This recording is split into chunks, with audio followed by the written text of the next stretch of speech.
Morning. Thanks, Thomas. Hey, Yummy, how you going? Thank you, Ben. Thank you, Eric.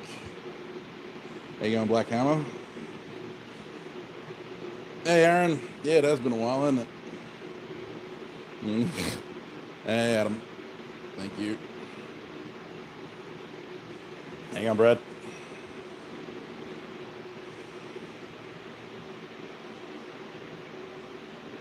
I'm gonna nod my head, Zach.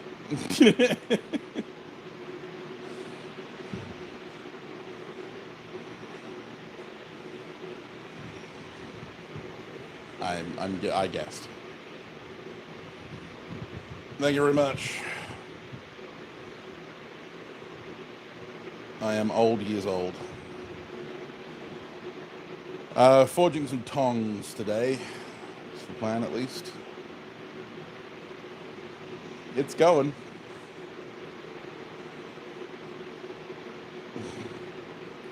It is going. I am alive. I am. You know. we are here.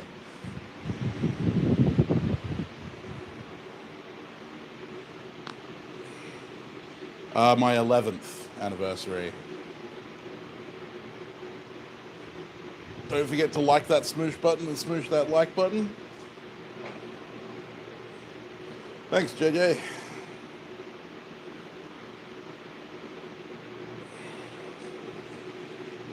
Yes, it's my 11th 21st.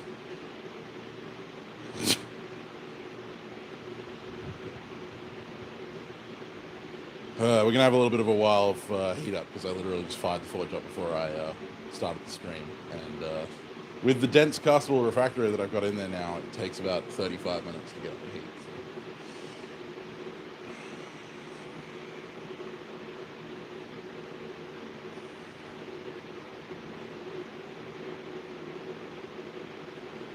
I don't know, Zach. I had someone the other day when I said my birthday was getting close. They were like, "Oh, you know, like, are you turning like 40? Like, is it your 40th?"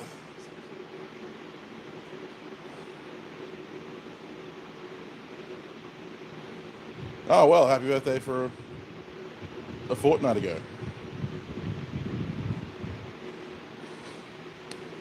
Good laps. Yeah, I don't do laps at the moment. So in recent medical history, I've got osteoarthritis in my right knee, and I may have a torn rotator cuff in my right shoulder, and I may have had it for about a year, a bit over a year. I know when it happened. I just didn't do anything about it.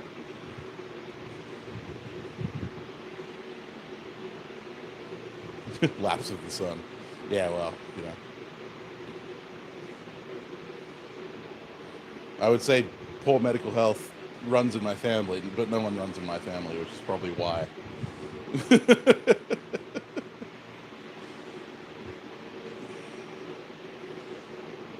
You're 11, 12 years ago. Jeez, man. Thank you very much, Webb. Appreciate it. Glad you enjoy the videos. Hopefully I'll be making more soon. Manchester. Thanks, Mark.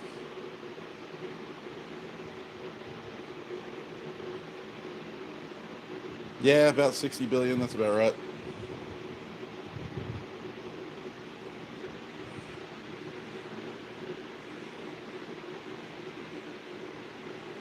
Yeah, hopefully I'll be going back to making educational content soon. Thanks, Paul.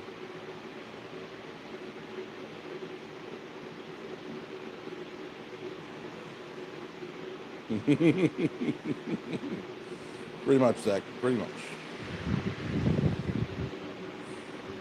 Although it doesn't help to say you have Downs in your family. someone's trying to call me.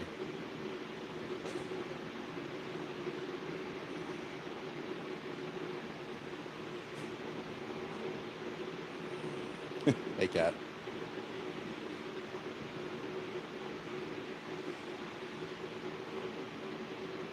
I mean, you can move out anytime you like, Ben.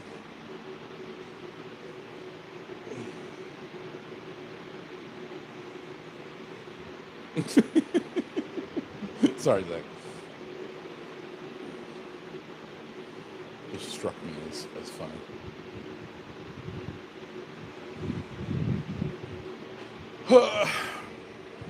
So, what pair of tongs am I making first? And don't get in trouble with the boss.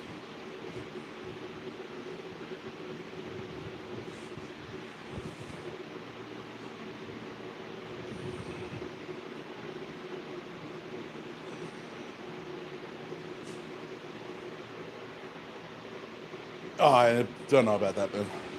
If I can find someone to put up with me, then you can.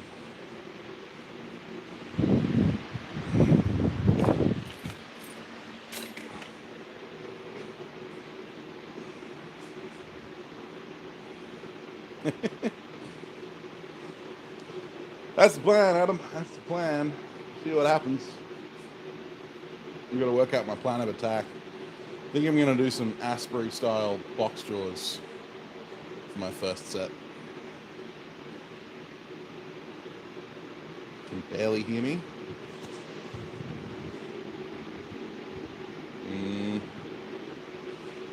I'm wearing my lav mic. I need to turn it up.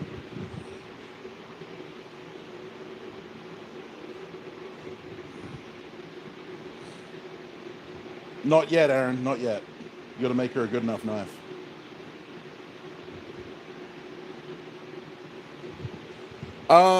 It depends on like what you mean by pliers, Thomas. Because like blacksmith's pliers are just tongs, right? They're just smaller tongs. If you want to make like proper linesman pliers and stuff like that, where you have like a cutter in them, or if you want them to have grooves that line up, then yeah, tolerances are a necessity. And in that case, actually the Complete Modern Blacksmith, I think, is the book I'm thinking of. Actually has an entire section on making a cutter that you can use in your drill to make a perfect flat mating surface for pliers. Relatively easily. I haven't done it myself, but I do want to give it a try at some point. But yeah. Basically, yeah, the tolerances are the thing. But if you're making a set of blacksmith's pliers, which I've made a bunch of sets, they're basically just mini tongs. And they're quite fun and useful.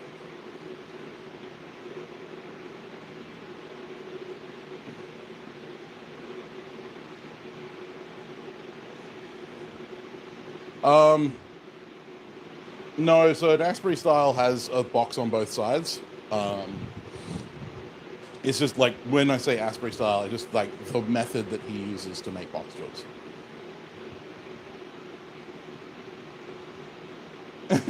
Fair enough, Aaron.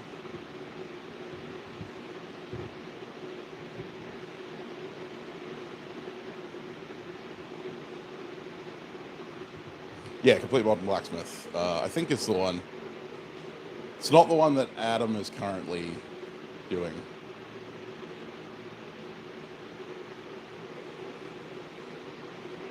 Yeah, I think the only two versions of box jaws, although I'm not... Do the L-shaped jaws technically count as box jaws? I can't even remember at this point. Anyway. Yeah, I don't know. But, yeah, I'm making a box jaw much like... let's see, yeah. So this was a fabricated set that Jared Russell made me. And this is just... like angle iron arc welded to the jaw of a flat jaw tong.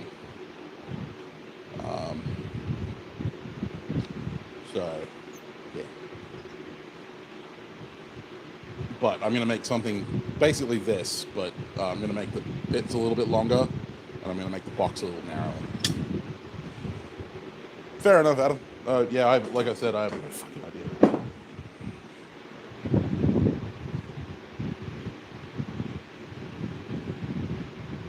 What steel would you use to make jeweler's tools? Probably SUP 9 or like 5160 or something relatively hard. Something hardenable.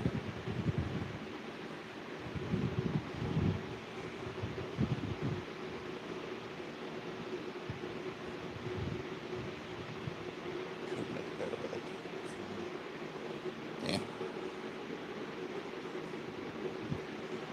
I'll make a set of L shapes another day because I haven't got that process in my mind.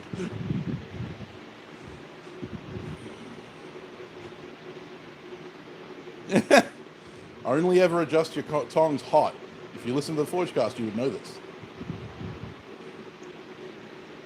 On to Practical Blacksmith Companion. Nice.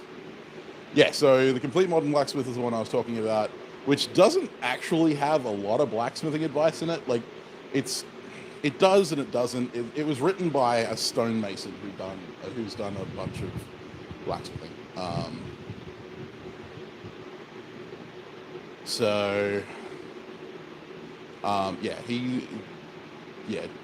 Adam did a complete overhaul of the Practical Blacksmithing book, which is also a great book. And you should check out Adam's copy of that.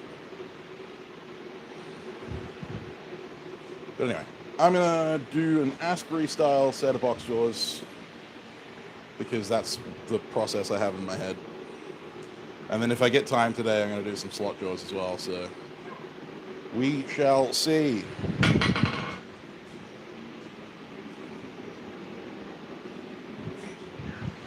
Now the steel is relatively cold, so I'm gonna fight the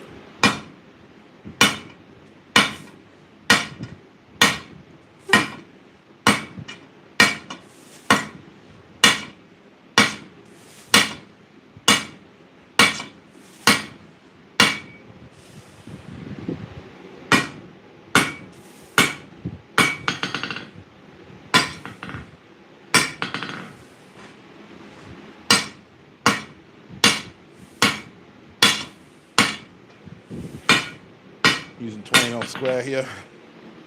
Ugh.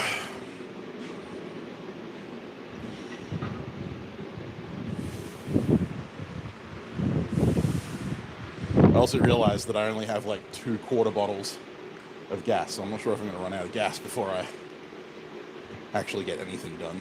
We'll run until we run out of gas. Unfortunately, I haven't been able to afford to get more gas.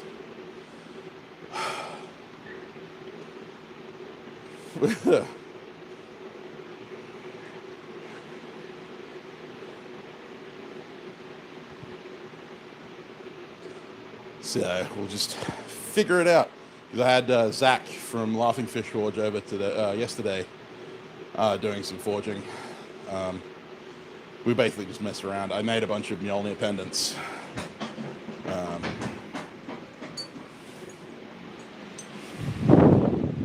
Bunch of little Mjolnirs. I'm going to do fire inlay on these. I'm going to fire inlay some copper on them. So we've got a bunch of those. I'm going to make a bunch more because we've got a couple of markets coming up. When I say we, Zach is going to all these markets. I'm making shit and putting it on his table.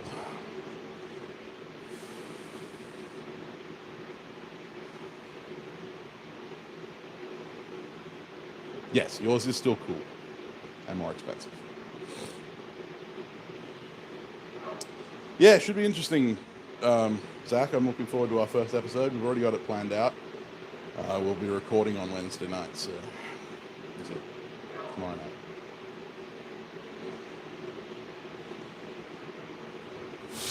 But yes, we'll see what happens, what eventuates.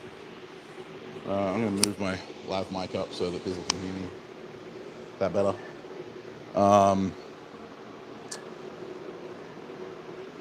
Yes. It will be different, but different is not necessarily bad.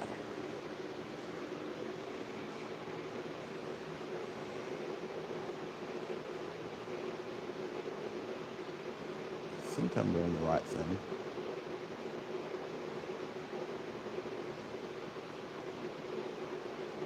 I think I'm doing the right thing.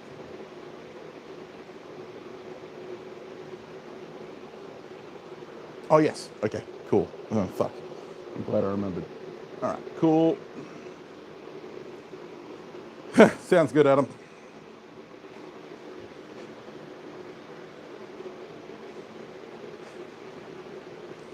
Yeah. Okay, okay. How you going? Yeah, I mean, thank you, Ben. That's not necessary, but very much appreciated. Thank you. Crazy. I do appreciate it,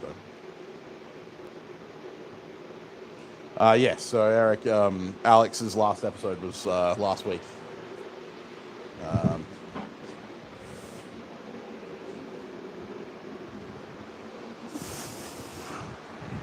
Alex had been Alex has been working on prioritizing his own health and his own well-being, and the Forgecast was taking a lot out of him, and he decided that it was time for him to move on. Hey, Chaz. So this week will be the first episode with me and my new co-host, Zach Asbill from, not Zach Asbill, what the fuck? Zach Nesbitt from, you both have Nz in your name. Anyway, Zach Nesbitt from Laughing Fish Forge.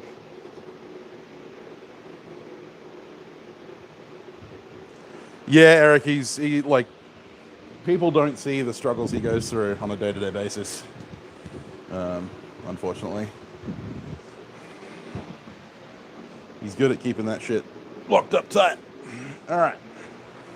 Glad I remembered the second step. I was worried there for a second.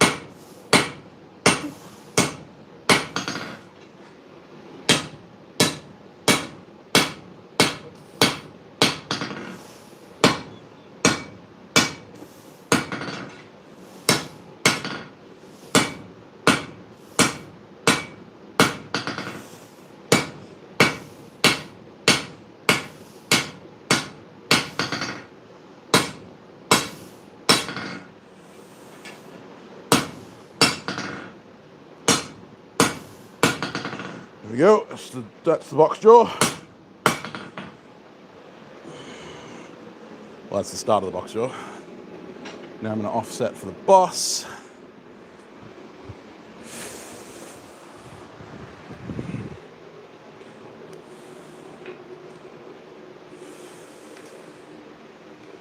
Thanks, Ben.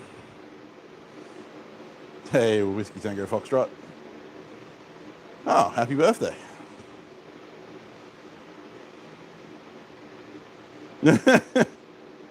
I admire your enthusiasm, Zach. Hey, Paul Wheeler, how you going?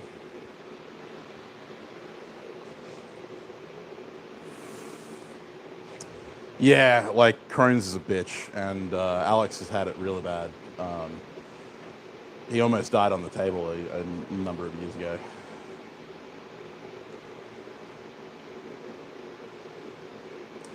Not so much, Ben. Like, being inside or outside doesn't really matter. The heat stays in, as long as the heat stays in. A lot of it will come down to how hot it was when you first started hitting it. A lot of people start forging way too cold. The other one will be how large the stock is. Like, I'm using 20 mil square at the moment, so it's quite a hefty chunk of metal. The other one is, of course, that depends on how hard and how frequently you're hitting it, because the more you hit it, the harder it heats up.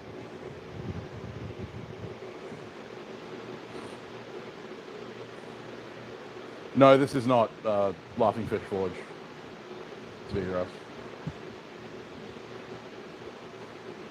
Obviously, being inside does help. You know, you see the heat, but the heat stays the same whether you're inside or outside. But I normally forge with the lights off, like the lights are off right now, so.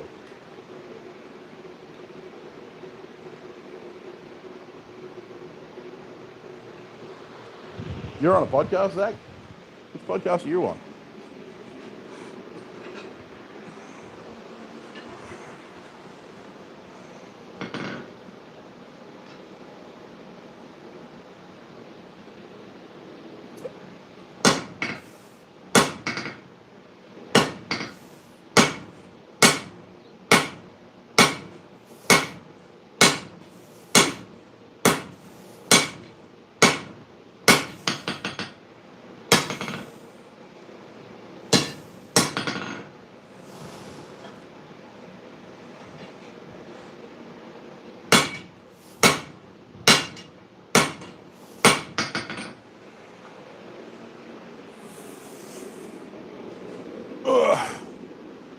God, how much of a beast 20mm square is to move when it's cold.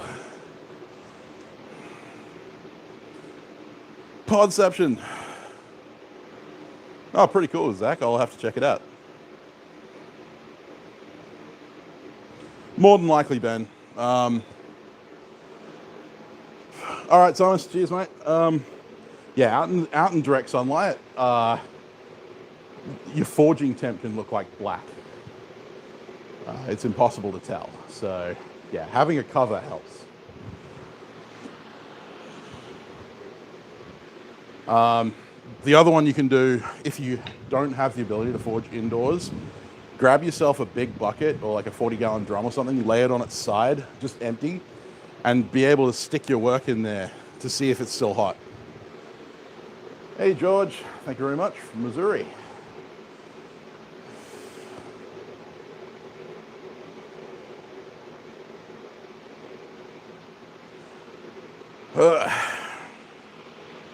Yeah, have a dark place that you can have a look.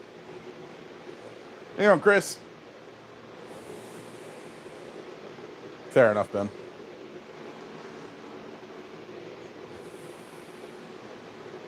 Yeah, just a drum or anything that you can have a shadow. Hey, Meg, how you going? Thank you very much.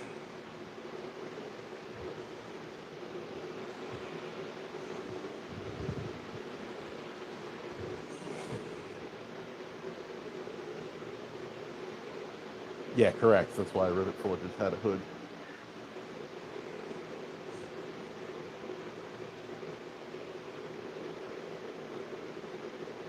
That's why I normally forge under a marquee. Thanks, Peapot. Long time no see.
Hey, I mean, better than nothing.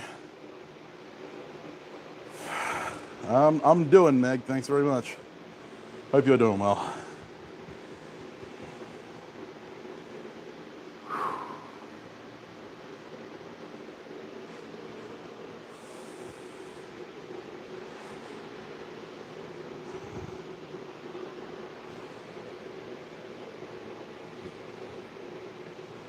It's true that, Adam. True that. We all started out somewhere.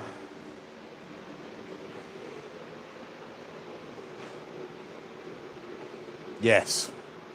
Cleaning off zinc coating is incredibly important.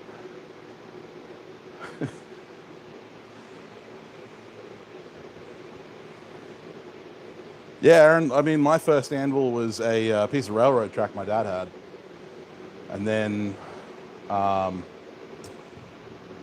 I had a $200 crappy Chinese cast iron anvil for ages.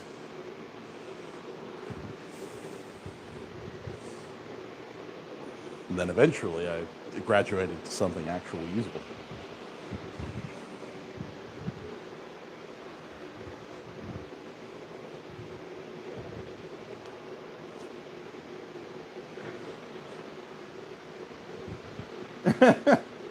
Yeah, I wouldn't recommend it, WTF.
Right. So I'm going to take that boss down just a little bit.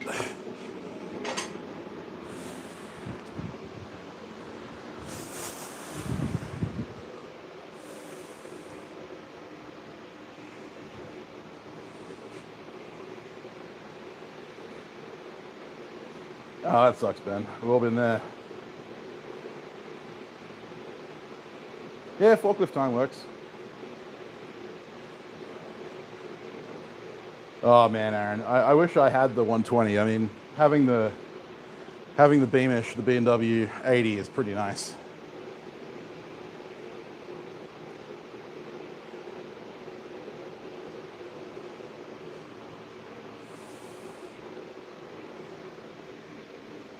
All right. Do not recommend that.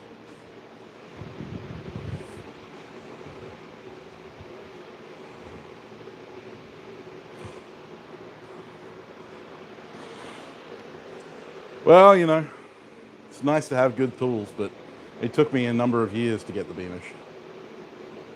Aaron, like I do use it for certain things.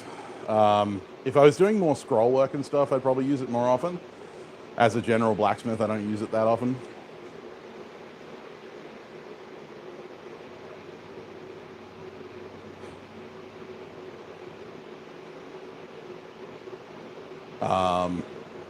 But yeah, I mean, it doesn't get in the way.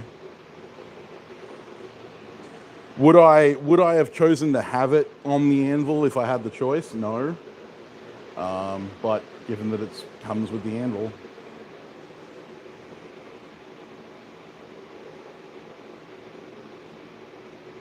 Good luck with that, Eric. I mean, it can be done. We know it can, but damn, that's going to be a lot of work. Hope you got a good striker.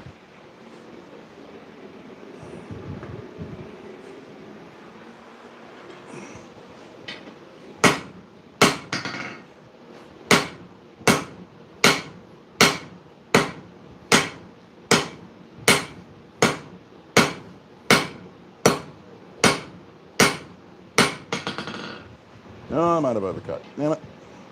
Oh well. It'll be fine. They're not for a customer, they're for me.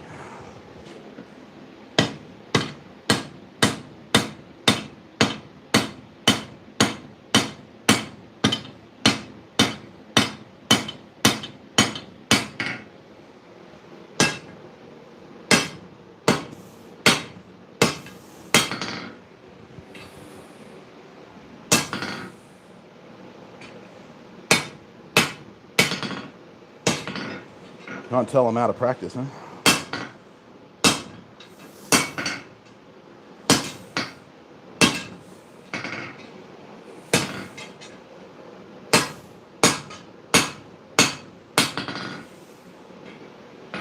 ugly.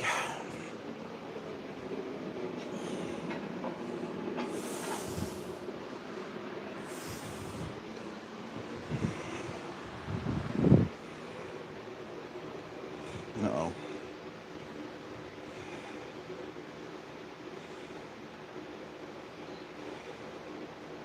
Thank you very much, Mark. I really appreciate that, man.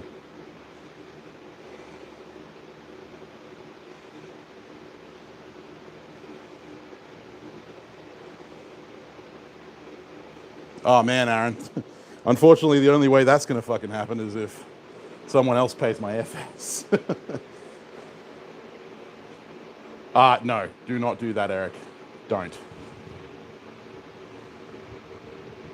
Mm-mm.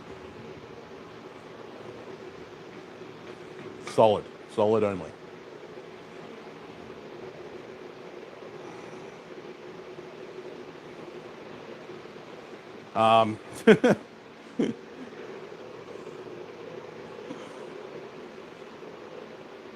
Yeah, I know I deserve the best at all times, but sometimes you just gotta make do, Adam. And I'm so fucking out of practice that, nah. As long as they work, I don't care. Why does it smell like smoke? Something's burning.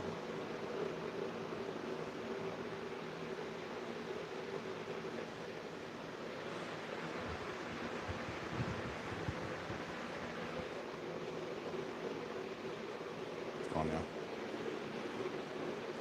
No, the tube will not work. I mean, Aaron, if you find a way to make it happen, I'll fucking come. Don't get me wrong. I would love to. But I am so far in fucking debt, it's not even funny.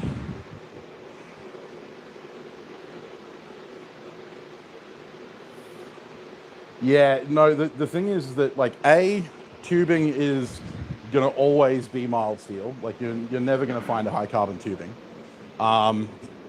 B, if you're trying to punch through forklift time, the amount of thermal mass in a piece of forklift time is several hundred times the thermal mass of any piece of pipe you're going to have, which means the pipe's going to heat up real fast. And so the walls of the pipe will just collapse. And you'll be left holding a crumpled mess.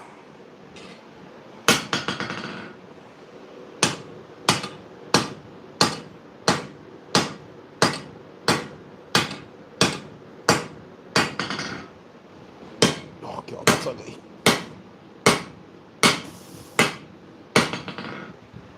Do as I say, not as I do.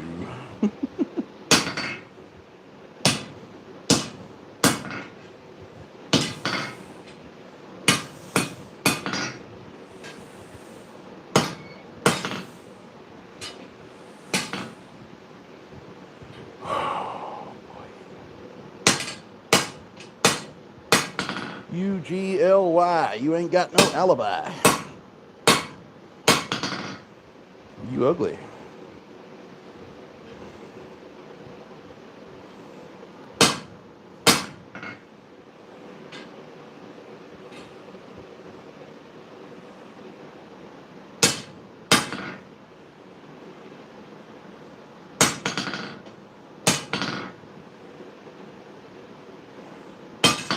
Will they work? Yes. Will they look good? Hell no.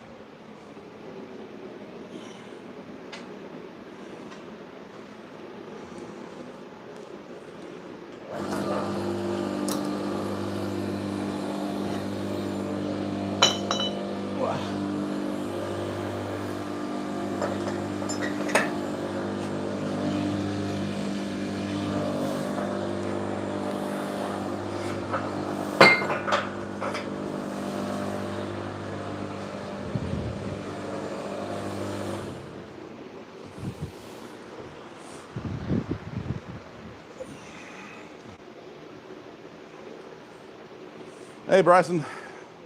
Thank you very much, man.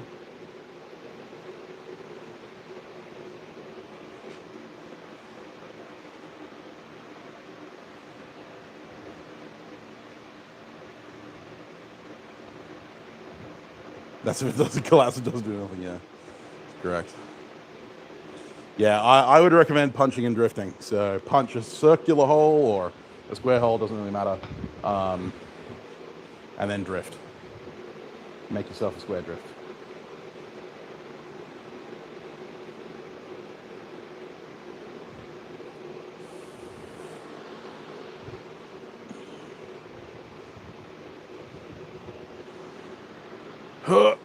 Move over to Monsieur Poisson.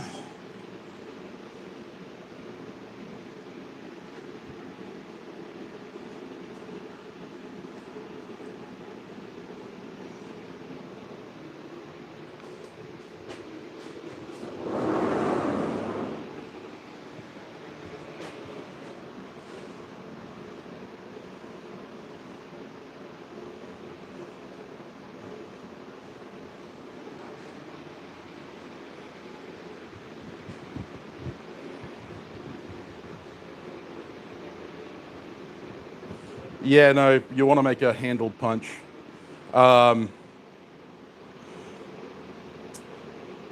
So for a handled punch, like a quick and dirty one, you can just weld a handle onto the punch. I've done that a lot.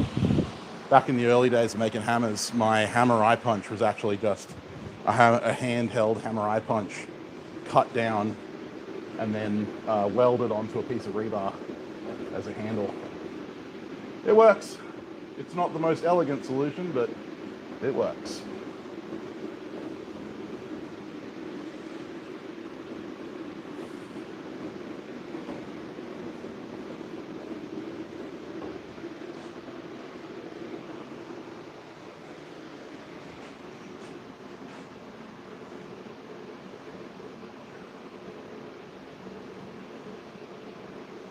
Pretty much what Adam said. Do what Adam said. All right, let's get some squish going.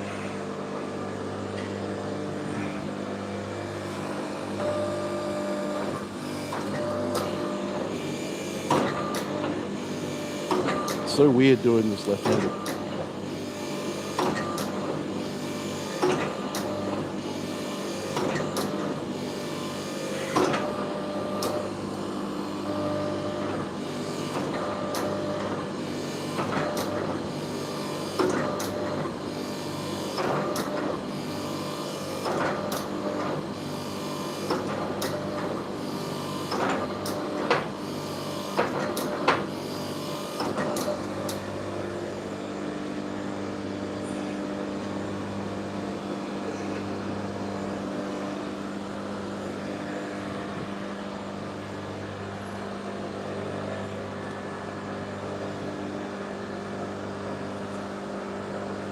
I mean, that's always true, Ben.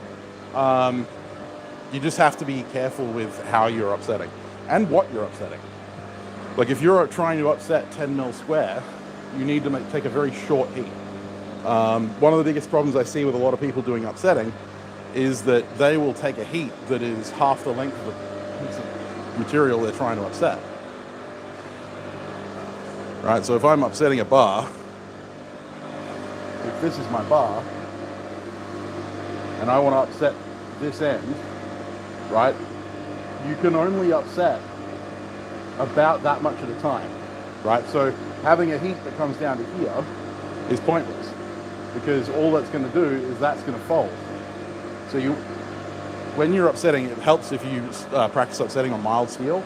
So you heat the piece and then quench it up to the area at which you're going to upset, and then you can upset it.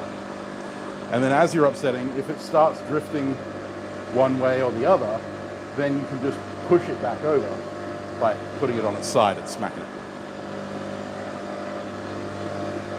Yeah, don't be afraid to quench unless you're working with carbon steel. Short heats when upsetting.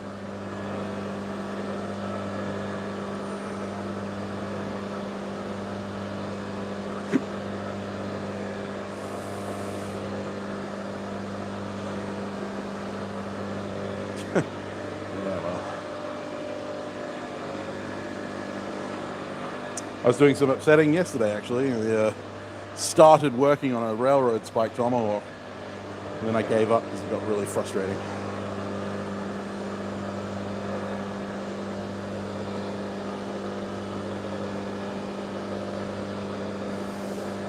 I mean, like making a rivet is a form of upsetting, yes. You upset the rivet.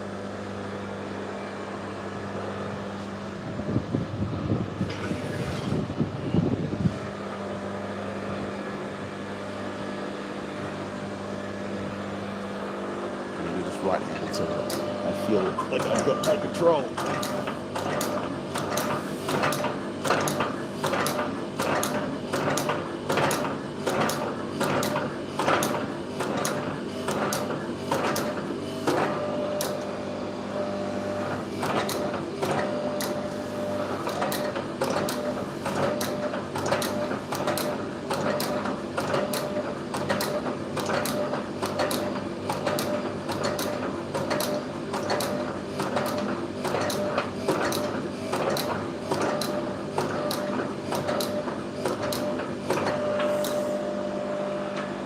Getting there.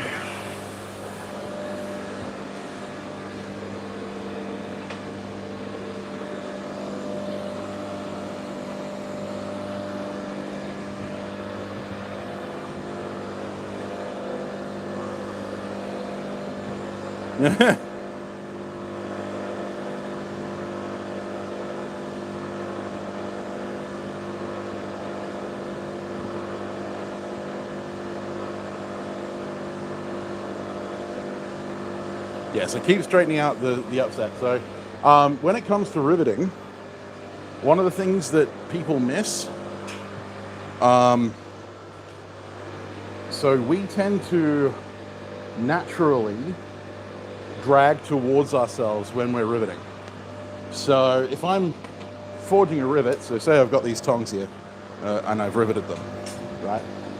When I rivet these tongs, if I'm striking like this, doesn't matter if I'm striking straight down, the rivet is naturally going to fall towards me, right? Which means that if I start seeing the rivet fall over towards me, or even if it starts falling sideways, what I want to do is turn the tong, or turn that, so that the rivet is now facing towards me, right? So the rivet is now facing away from me. So if the rivet falls this way towards me, then I turn the thing around so that the rivet is now falling away. And then as I forge the rivet, it's actually going to fall back towards me again. It's the same thing when you do nails on a nail header. If the nail head starts falling away from you, turn the nail head towards you. If the nail head starts falling towards you, turn it away. So yeah, just angle it so that it's falling away from you when you're hitting it.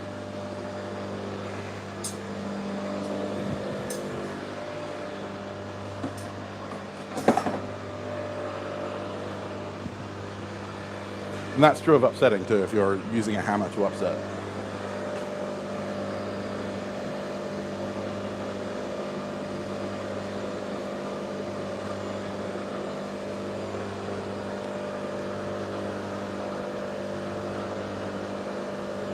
Yeah, don't use 1/8 inch stone.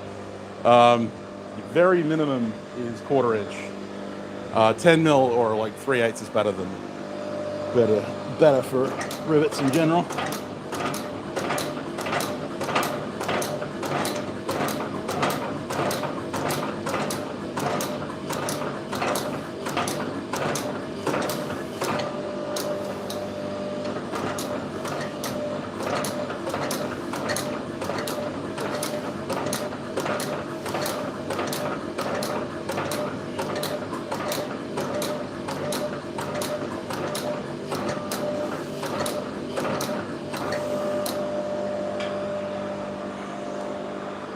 All right.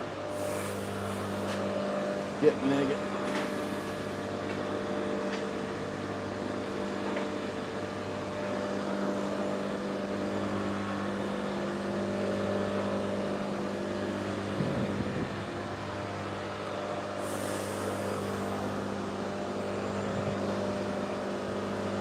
And the height that the rivet should pass outside of the jaw. So normally the standard measurement for a rivet is 1.5 times the width of the rivet in height per side, right? So if it's a 10 mil rivet, it's 10 mil thick rivet, then I want 15 mil out each side. So if it's a 10 mil rivet on a tong that is 20 mil wide, then I want a bar that is 50 mil wide. Like I want a rivet bar that is 50 mil wide, because I'm giving 15 on either side.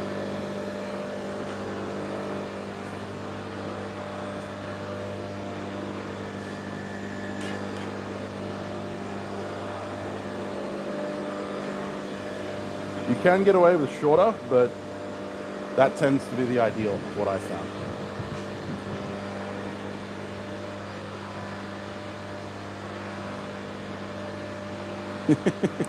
Yeah. Beat you to it, Adam.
Yeah, I'm with Adam. What do you mean by quenched too easy?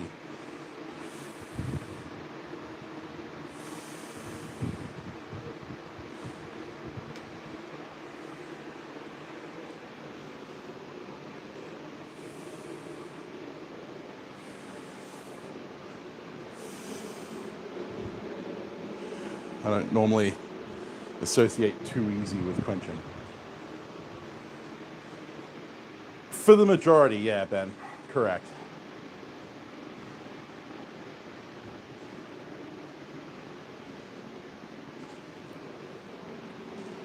Well, 1095 is a hyper-eutectoid steel, so it is a little tricky to get it perfect. But we're not talking about perfection here. Well, that's not really a good metric for... that's not really a good metric. Realistically, things shouldn't go wrong.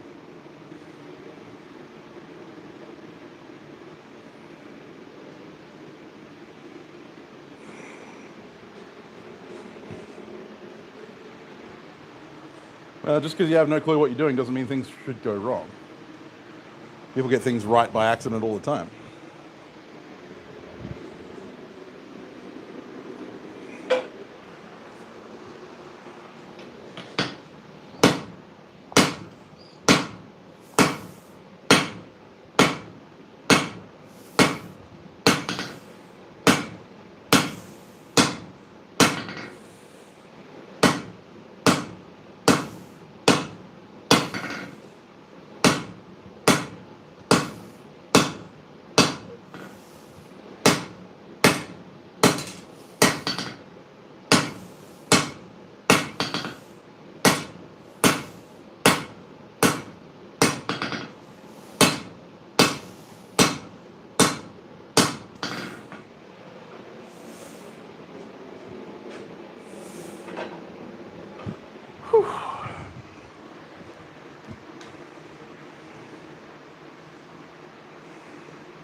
Ugh.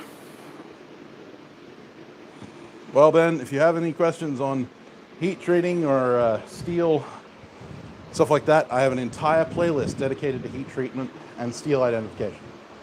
I also run a podcast that talks about steel in depth. We have just now gone 200 episodes.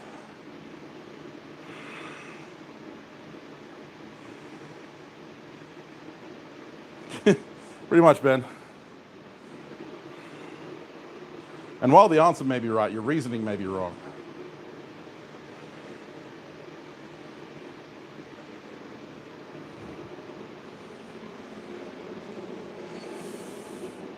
And if your reasoning is wrong, even if you get the answer right, if your reasoning is wrong and you try and use that same method to get a different answer, you could be wrong that time.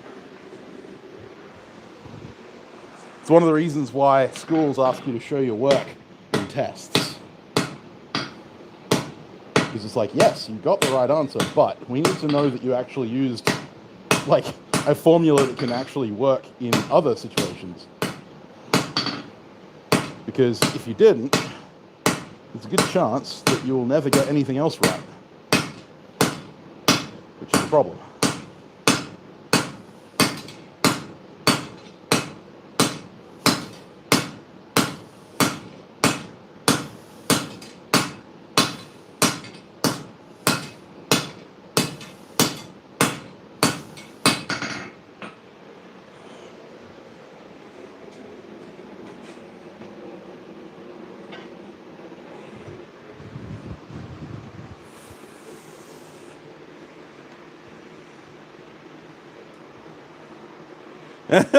I bet you have, Aaron. We're gonna try and get him back on this year.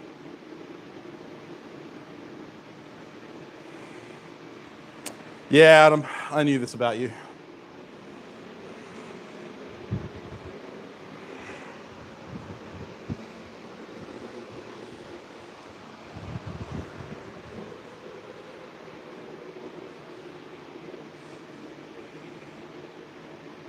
Knife Still Nerds book is Knife Engineering. Yep, that's a perfect book.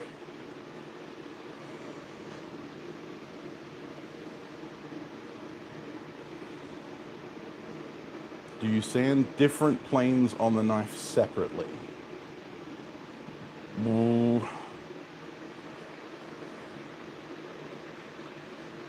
Different planes as in like the different surfaces, like the spine.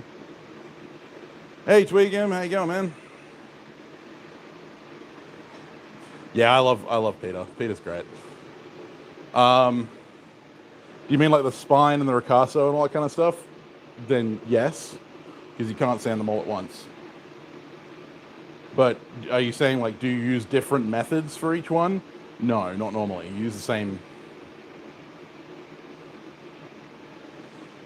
Yeah, so the bevel, the flats of the blade and the ricasso, you sand them separately, but you use the same technique, if that makes sense. Let me simplify it. Look, it's the Chalk Talks board.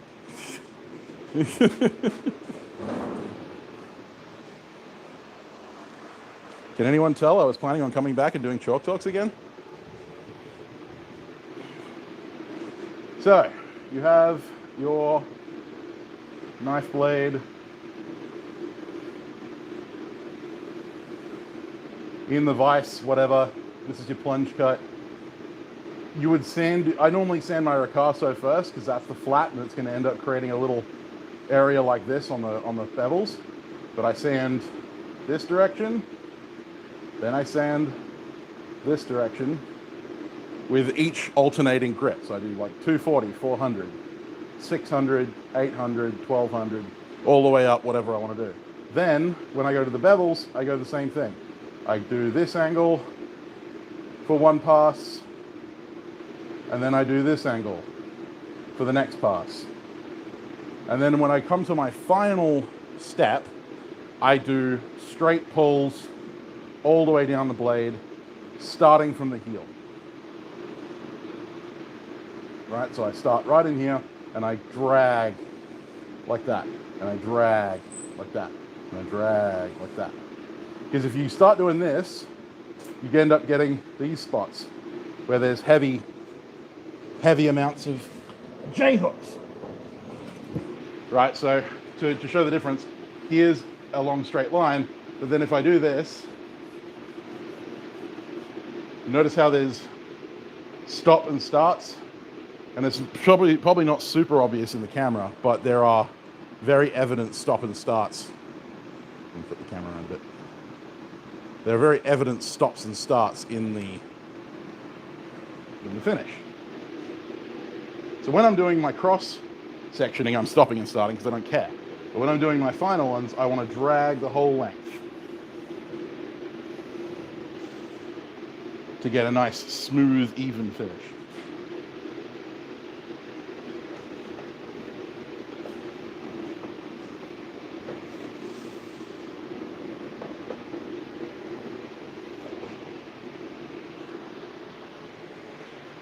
Hopefully that makes sense.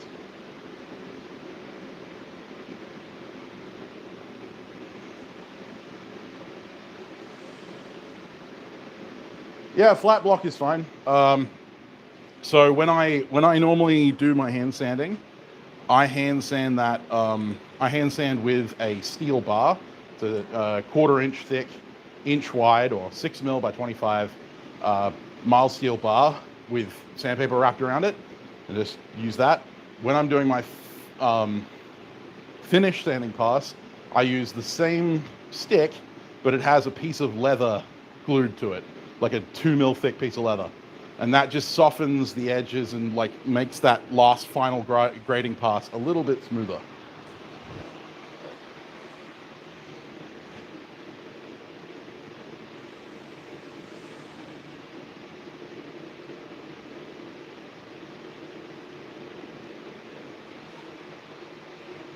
Yeah, that's pretty much good, Adam. That's pretty much the way I work. No such thing as a stupid question unless you fail to listen to the answer. Then you're an asshole.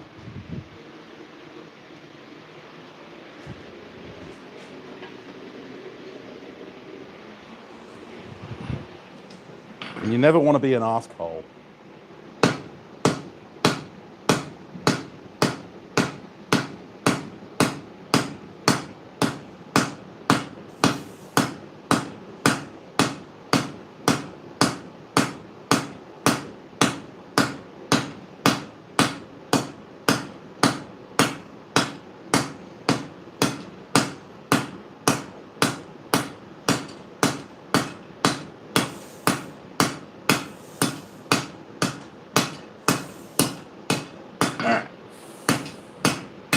That'll do. Now I'm just going to clip it off the bar. Damn it.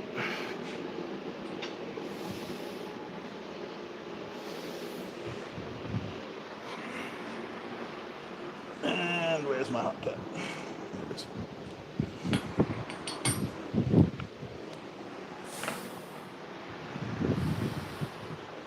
Uh-oh, I'm giving money again. Thank you so much, Bruce. I appreciate it. Someone who wants to learn is like one of the greatest things. So excuse me for a second, I'm just going to get some water.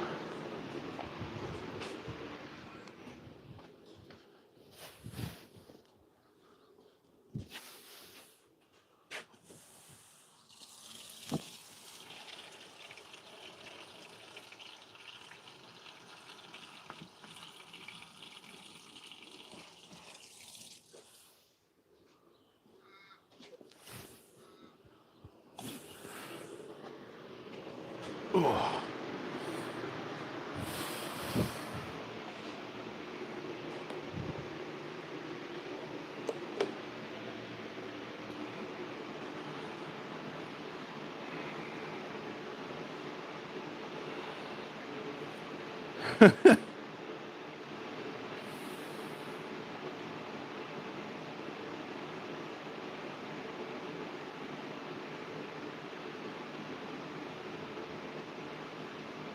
Define wrong. Define wrong.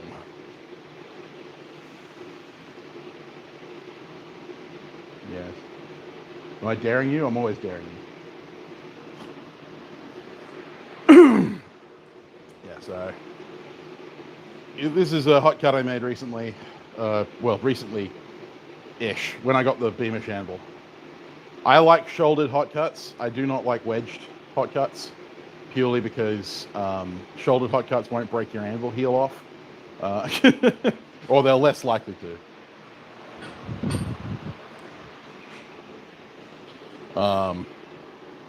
But yeah, like,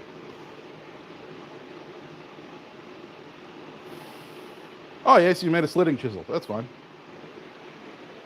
I have one of them too. I have several of those, where I used to have several of those. I turned a lot of them into punches.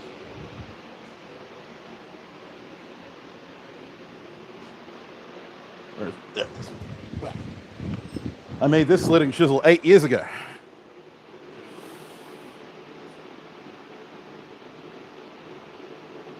And then I put some angles on it when I saw Mark Asprey had angles on his. I really need to reforge this because, like, it's crap. Like, this thing used to be that wide, right? Like, it used to be this wide, and it used to be out here, and I've just ground it back slowly over time.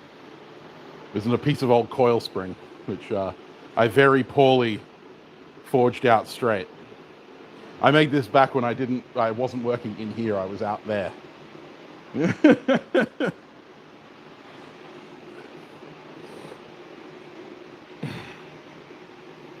Oh yeah, dude, slitting chisels are great, but they're not great for general hot cut use.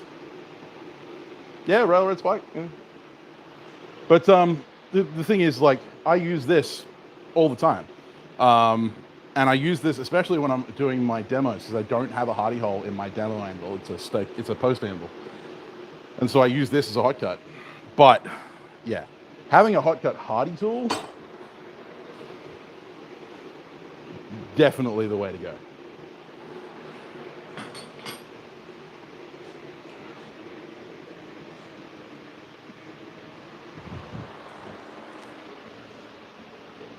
And yes, it is a sexy Frenchie. This one's a Seth Wood Frenchie. This one's a Seth Wood French crossbeam. And here's my French crossbeam for for reference. This is the Froggy French crossbeam, of course. But yeah, Frenchies, love them.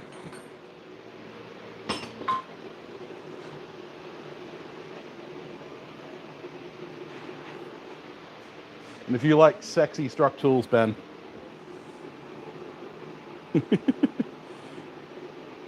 shameless self-promotion, probably one of the best twists I've ever done on this coil spring center punch.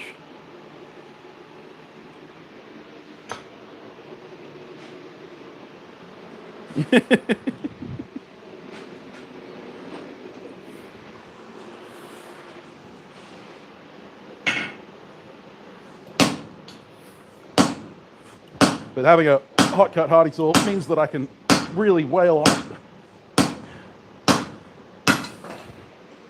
Cut all the way through 20mm bar in one heat.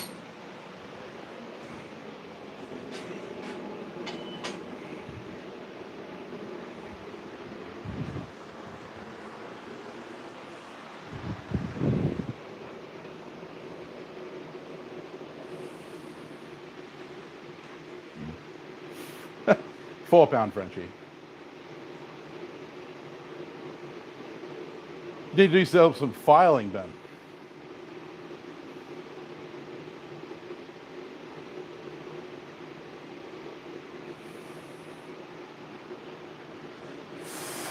Yeah, you can file a round hole square, or you can just...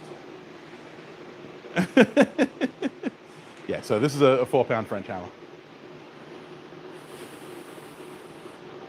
It's my baby. Needs a little reface though. I have beat it up a little bit. And actually this is 1.75 pounds, like this is a little baby hammer.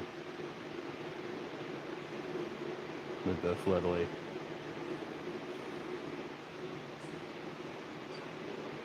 Hey Jared, go to bed then. What are you doing here?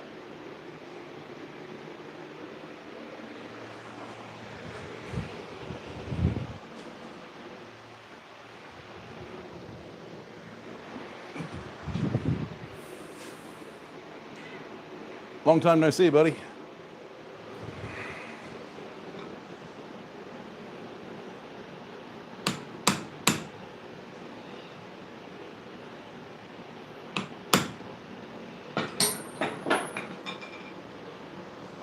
All of my hammers need a fucking Soak in some linseed.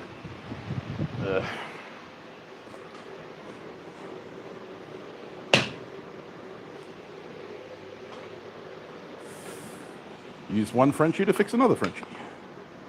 Then use that Frenchie to fix the same Frenchie.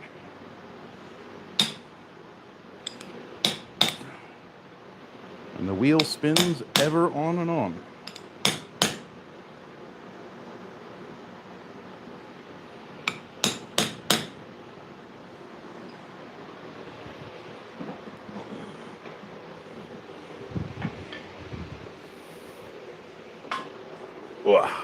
Uh-oh. Thank you so much, Twee. I really appreciate that, man. Not at all required, but very much appreciated.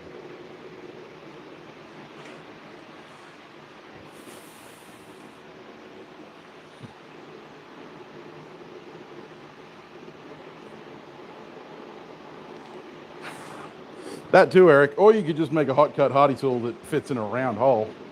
Nothing's stopping you from doing that. Right, I just need to make this bit as long as the other bit, but not with the lumpy bit.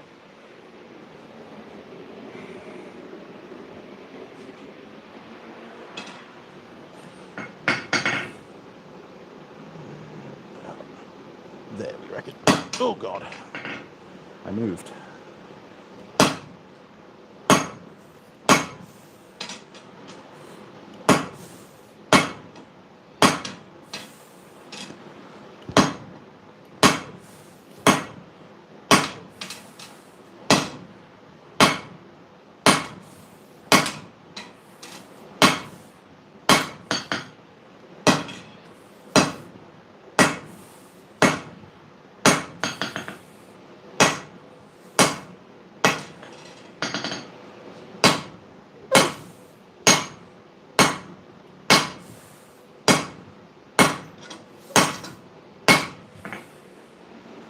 Right. Whew.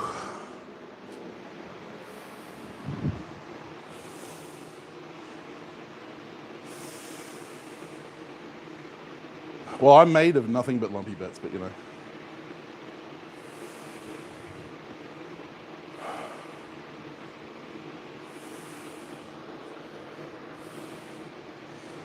It's in the fall now, Chad. Winter's a while away yet, but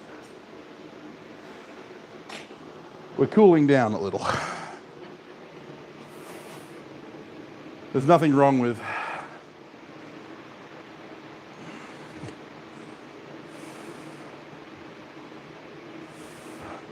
excellent. Glad to hear, Aaron. Looking forward to hearing reviews.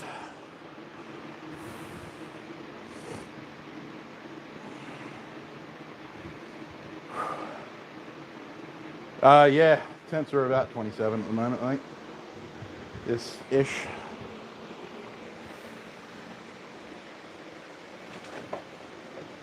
Let me check. My K-type thermocouple here.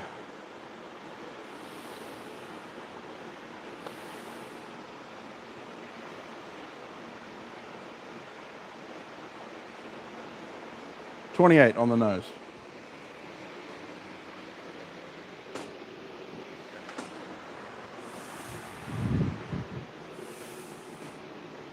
Still too warm. Yeah, galv on the underside of your anvil plate's not a problem.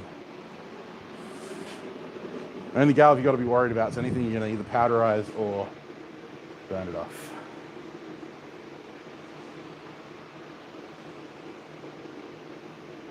Better than 40, yeah. Well, I mean, not wrong. Not wrong at all, my friend. Not wrong. Where did I turn this? Oh, that way. Yeah. Right. Yep. Good.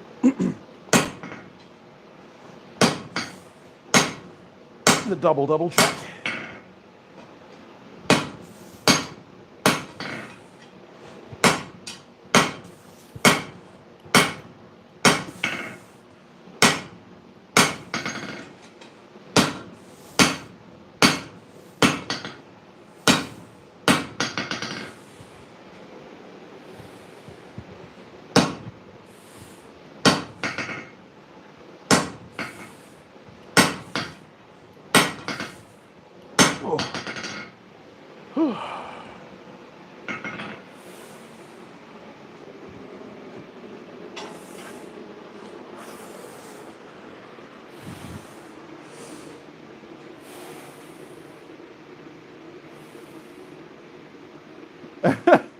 Sounds like a plan to me, Adam.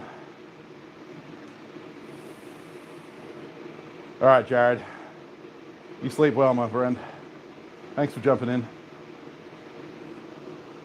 Appreciate it.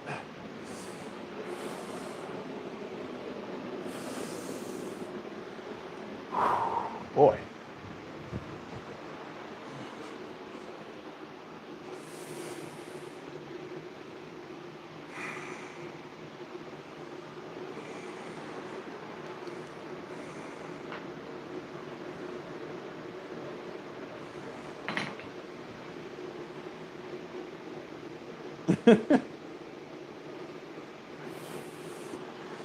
Sure, Adam, sure.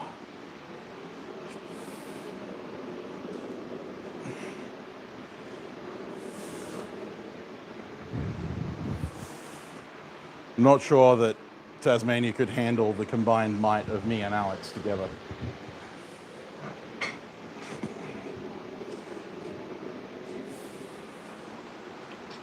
I do have a standing invite to go down and visit Andrew Smith of the KAA, which I may avail myself of one day.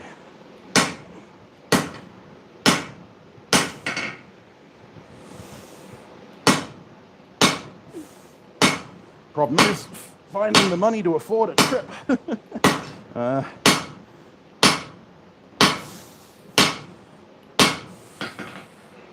I'm broker than a jerk, and I only get broker.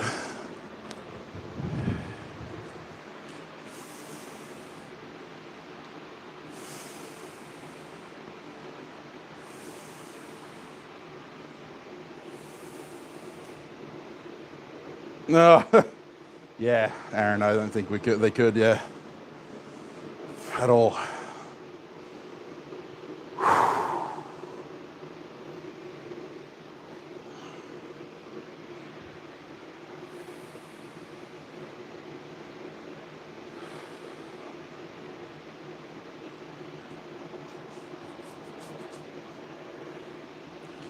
So I don't have a heart attack before I get down there. Yeah, I understand that, Ben. Trust me, I understand. I'm the same. I hold myself to a much higher standard than anyone else. And when things go wrong, I don't tend to react very well. But I'd pick myself up, keep making. Just keep making stuff. That's what happened yesterday. Like, I started off making that bloody tomahawk. I'll see if I can fish it out of the bank tank. Thing was fighting me the whole friggin' day, the whole morning.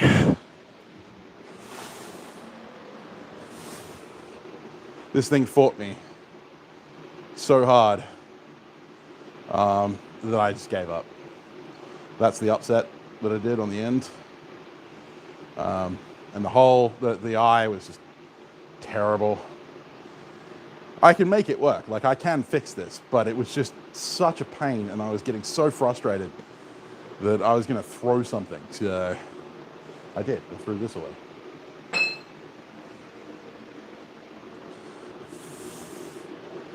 I put it down and then I ended up going, okay, well, that's not to my standard. What can I make that's quick and easy and I feel good about? And I was like, I'll make Mjolnir pendants, something I can do relatively easily. First Mjolnir pendant I went to make turned out like that. And I got halfway through forming the head on it and I was like, this is not good. This is not going the way I want it to. This is a piece of shit.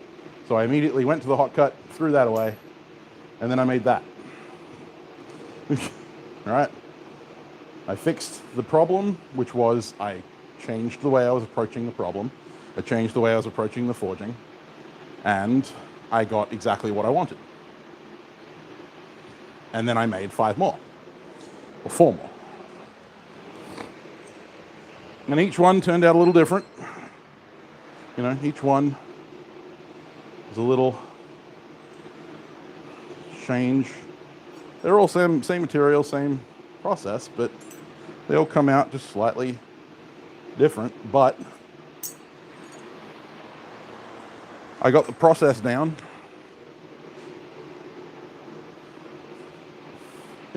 Yeah, you get over that pretty quick. Steel is a lot stronger than you are. I wish, Twee, I have not left Australia. I'm not that rich.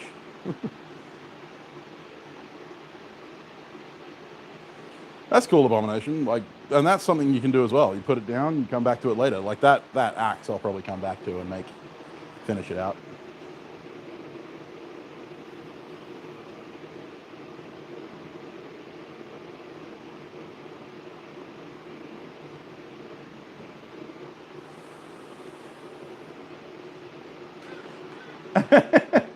Yeah, and it's like that. And some days you just gotta fucking let that anger out on something and then pick yourself up, make something small.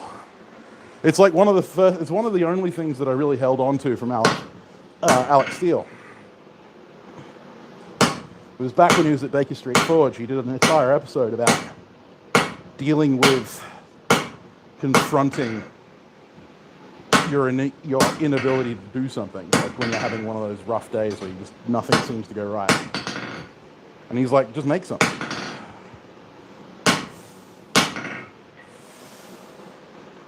Make something you know how to make. Make a dozen of them. And I used to struggle with the idea that I was wasting time, you know, because I should be working on stuff that, you know, like is making me money, and this is my business, blah blah blah. But what I realized quickly was that if I was working on the things that were making me money and I wasn't actually doing them properly, I wasn't making money. I was just making mistakes. And so taking the time out to make something that I knew how to make, that didn't take all day, that wasn't overly complicated, that I didn't have to think about, and then I could have a product at the end of the day, made me feel 1,000,000,000 times better than fighting this complex piece just constantly and having it kick my ass.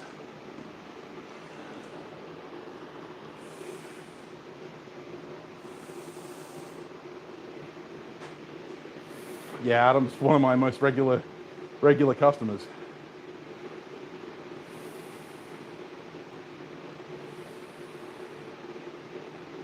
Sunny Coast Heat got to, yeah.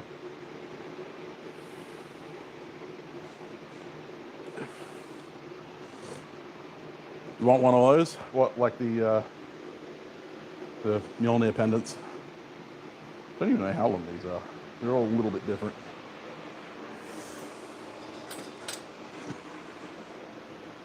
Yeah, these are about 2 inches, 2 1/4 long. Forging any smaller than that becomes a pain in the ass, though.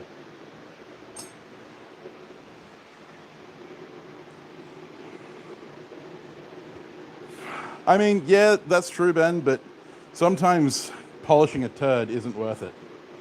Like, I've forced myself through builds, and I got to the end of the build, and I'm like, yes, I finished the thing, but I am totally unhappy with how it came out.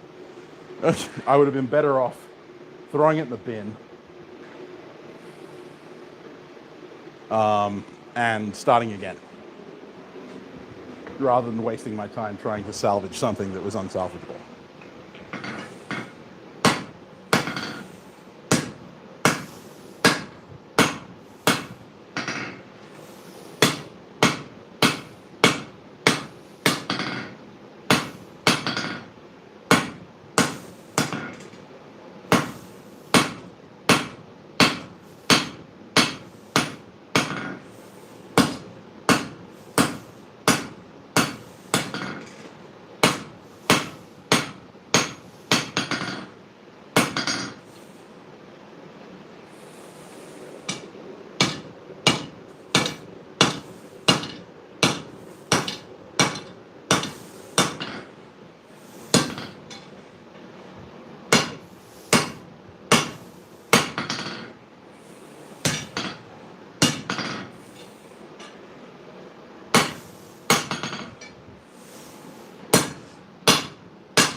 Now, as a hobbyist, you can give yourself an allowance to fuck around with things that aren't particularly profitable because you're not making a profit. So, you know, if you want to polish that turd for as long as you like, you can. I just never found any joy in it myself.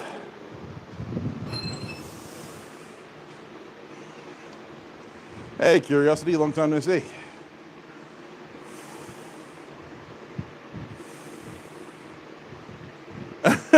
Yeah, Aaron, it's one like that.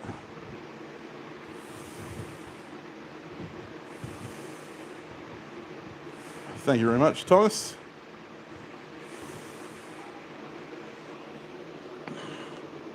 Yeah, my advice with smaller pieces is use a smaller hammer. That's why I had my little froggy French crossbeam out. This thing's my little work hammer. Little 1.75 pound. This is Roy's daily driver size. Roy's daily driver size, my daily driver size. But yeah, like one of those things. Having a smaller hammer helps. Actually, when one of my very, very small students, very small students came, he actually had to buy his own hammer so that he could, you know, actually use a hammer. Guesses on who the small student was.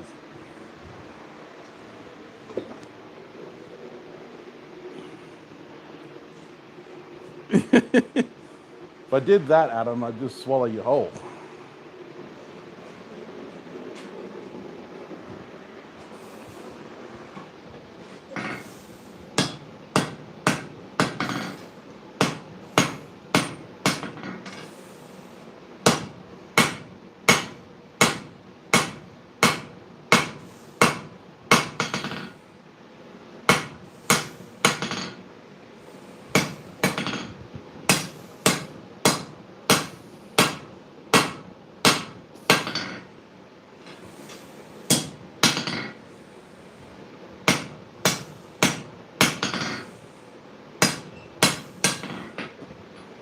All right, time to draw out the reins.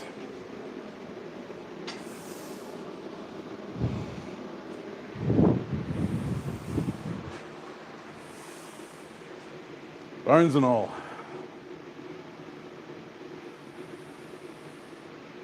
Does it shaving?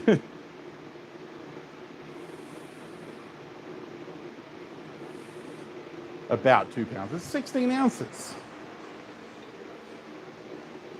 This is a 16 ounce ball peen. It's tiny.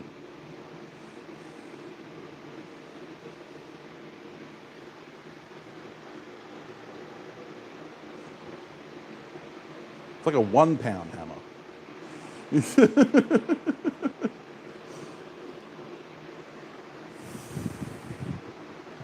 Oh, thanks, Chris. Yeah, one for the dragon hammer. Oh, and today is the last day you can buy anything off my Etsy store for a 20% discount using the code BDAY44.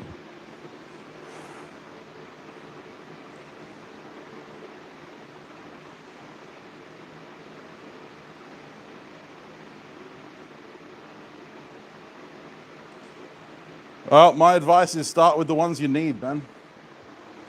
Pick a project, make the tools you need for the project. That's literally how I've got 90% of the tools that I have. I needed a center punch.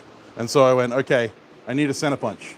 What do I need to make a center punch? I need a piece of coil spring, and I want to make a rope twist. Do I need a hot cut top tool? I already have that. So therefore, I just made the bloody center punch. Now I have a center punch. I wanted to make a pair of tongs. What do I need to make a pair of tongs? Well, I needed a punch. And I didn't have a 10 mil punch, so therefore I just made one. I needed to make a drift to make a 10 mil drift, so I made one. I needed to make a rivet header. So what do I need to make a rivet header? I needed a guillotine tool, so I have a guillotine tool. I bought one. Well, I made them. But, you know. I sell them, but anyway. And then I needed a ball punch, so I made a ball punch. And now I have a rivet head. Needed a monkey tool, so I made a monkey tool. Needed a flatter, so I made a flatter.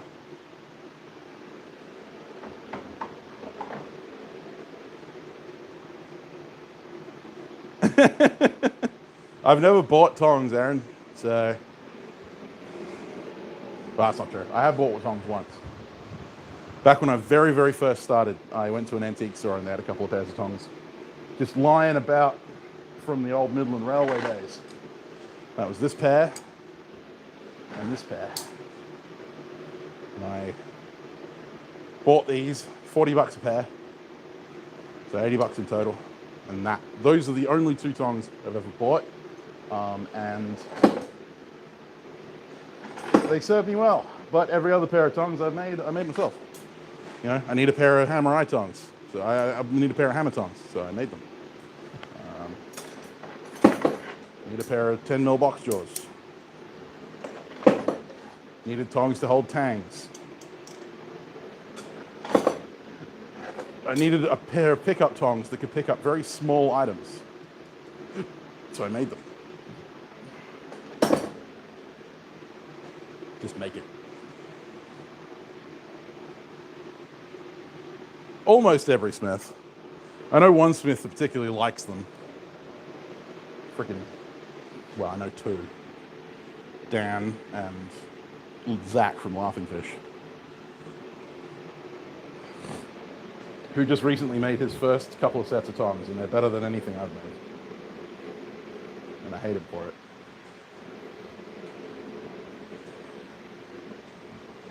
Well, Glenn from GS Tongs, yeah, but he's, you know, another outlier.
And if you want to practice your forge welds, tongs are actually a good place to start.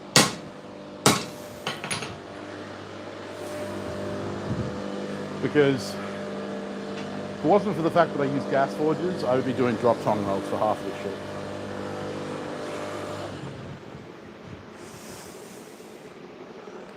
All right, Eric.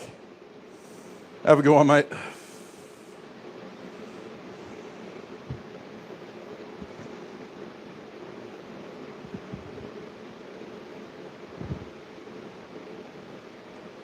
Yeah, I've made a few crucible / foundry tongs. Most famously for Big Stack D, Dion.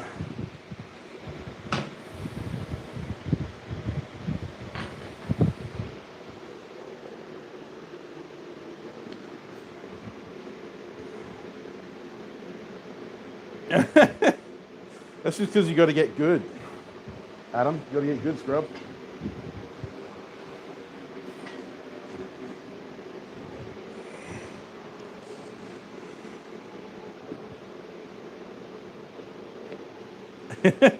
That's one way to do it, Aaron.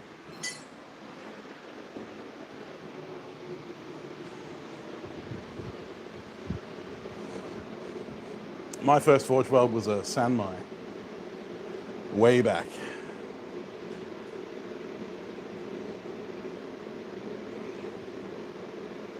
Oh, cool. Curiosity. That's all right. Yeah, sometimes you need to practice other things. No need tos or musts in this house.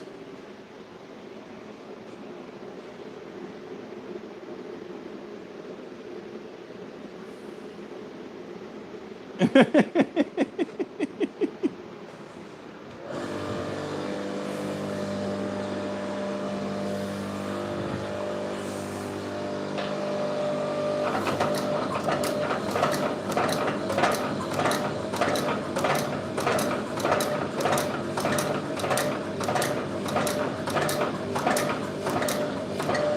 I mean, like, I give you crap, but I'm a man who's only done like 2 drop-on welds in his entire life. And I have a 50% success rate.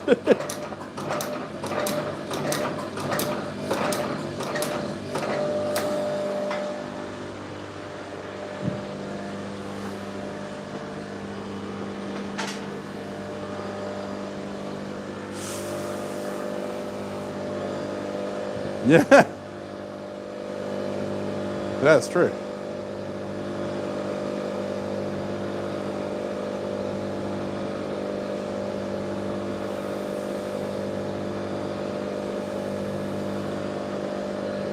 Cable welds are interesting. Trying to get them perfectly clean is an almost impossible friggin' task. Literally every piece of cable Damascus I've ever seen has inclusions in it.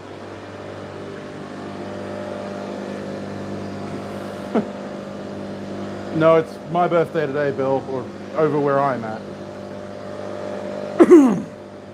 I'm in the future, you remember? It's the 4th today.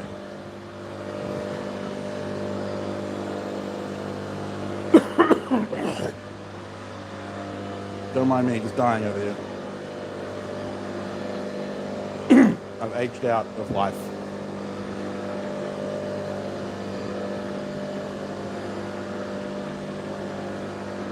I mean, are you tall or are you tall? Are you tall?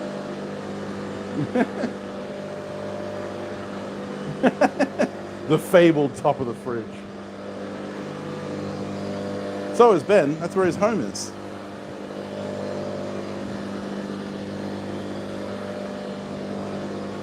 Thanks, Bill. 6'4". Ah, just a baby.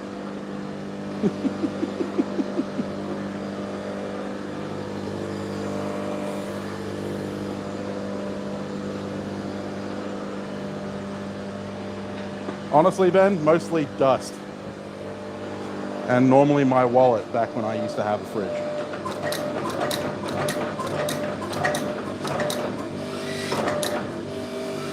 Don't at me, I'm poor.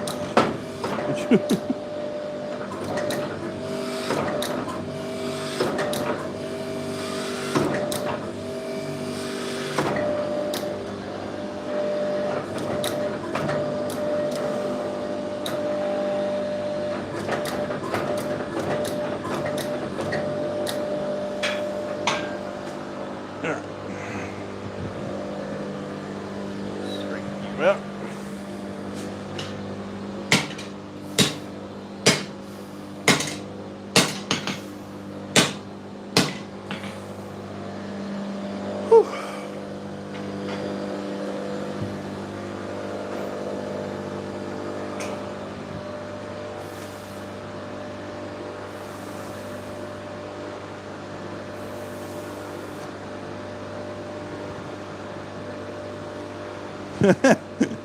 yeah, Aaron. Forge welding woots seems a little scary.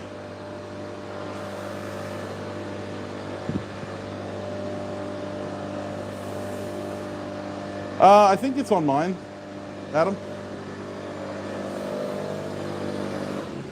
I think it's on mine. Yeah, I'm 6'5", so I'm also like 6 foot wide as well.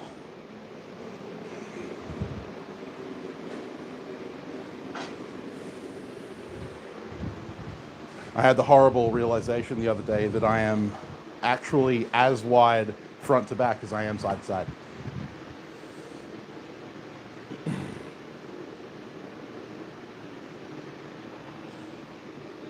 "6'5". That's how tall I am, Twee.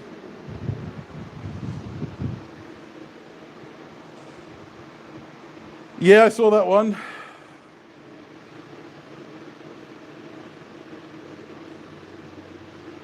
I mean, Mert's 6'1", but like he doesn't have my build. That's no 6'6". Sorry, he's one inch taller than me. Mert's 6'1", 6'6", but yeah, Mert's a beanpole compared to me.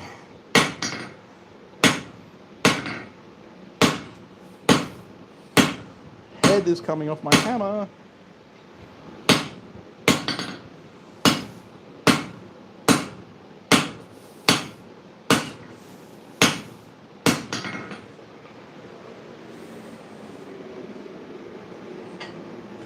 This is why I need to tell Seth to stop putting steel wedges in his hammers. Because then I can't put a steel wedge in it when it's loose.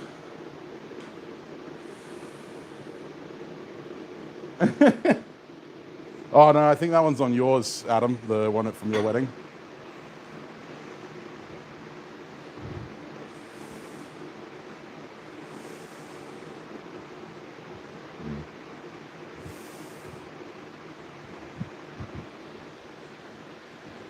I mean, if you want to see me standing next to Mert Tansu, I think in the Kyle Royer video where he came to Australia, I think there's a part of the video where I'm standing next to Mert.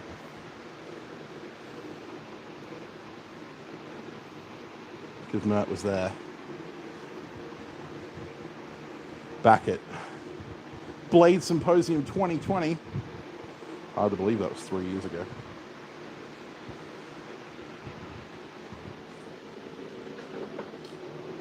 Didn't feel like it.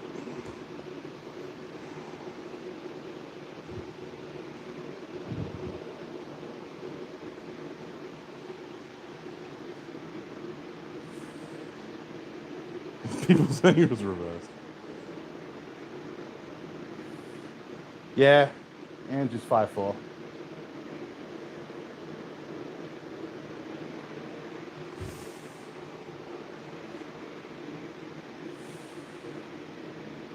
Yeah, the one from in my shop is in my Insta.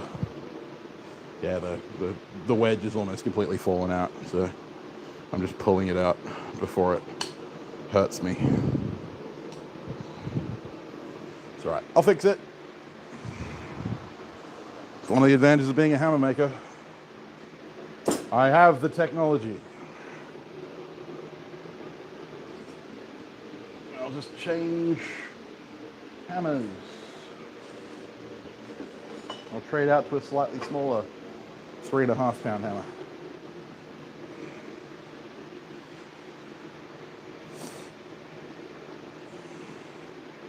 Yeah. Yeah. Mert's a big boy. Then again, not many people make me feel small.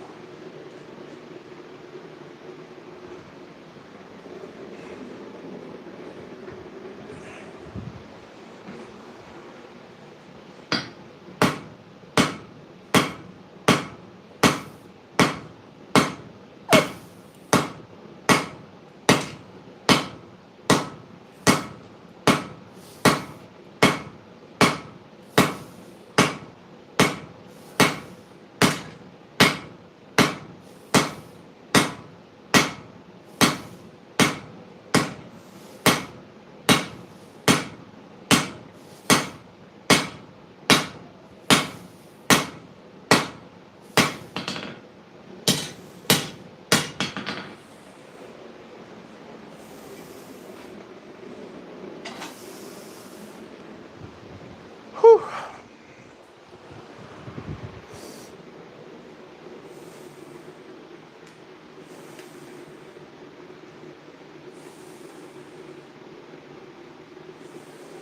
$6.11, wow, that's huge.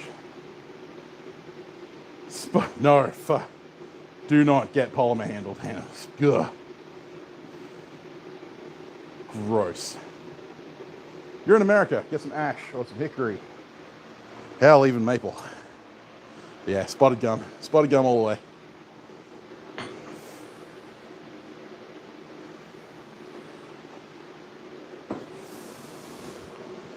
Hilariously, this was a test piece. Like, this was a a friend of mine came over and wanted to help me out by making handles, and I got him to make a handle for this. And the handle he ground was so thin that I had to wrap it in leather to make it, a usable hammer handle. And I was basically just like mounted this up thinking, this is gonna break, right? And I have wailed on stuff with this, and it hasn't broken yet. Like, that is a tiny cross section. And yeah, it still holds up. Spotted gum. It's unbreakable when used properly. Yeah, I mean, that's true, Ben.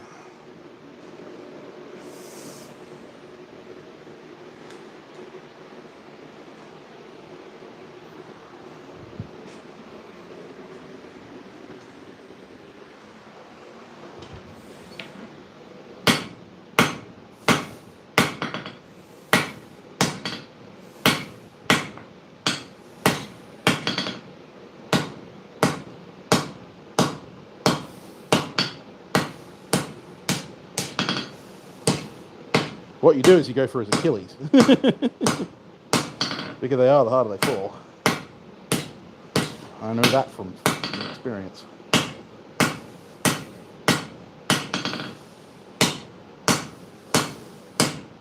The hard fall isn't necessarily the problem. It's getting back up.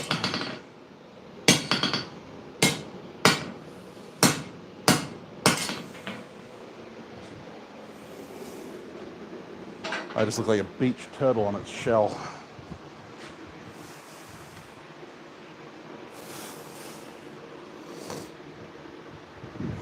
I have broken a couple, it's true.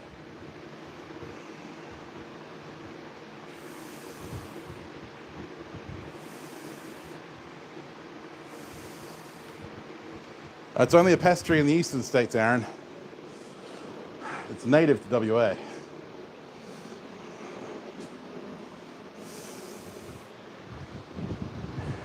Loves me my spotted gum.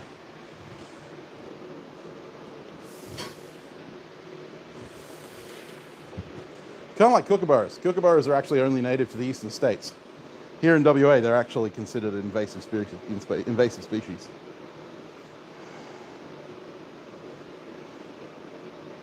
Good old Europeans ruining it for the rest of us.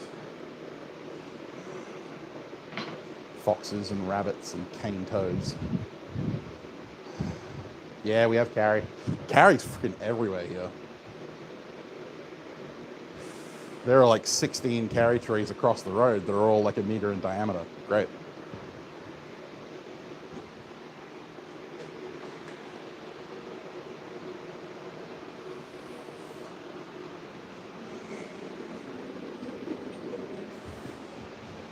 Yeah, you Territorians always having to be different. You'd think sharing all the same genetic code was unique enough.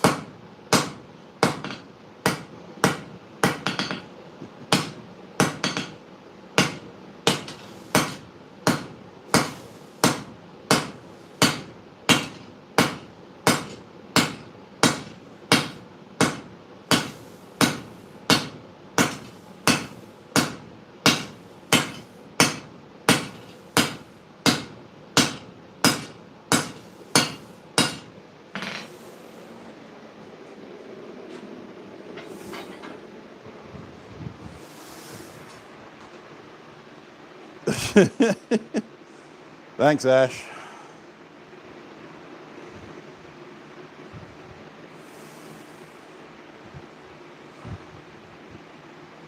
I'm good, Chris.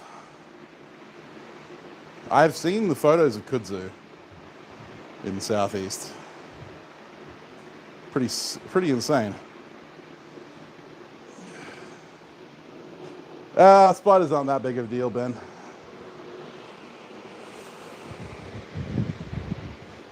You leave them alone, they leave you alone.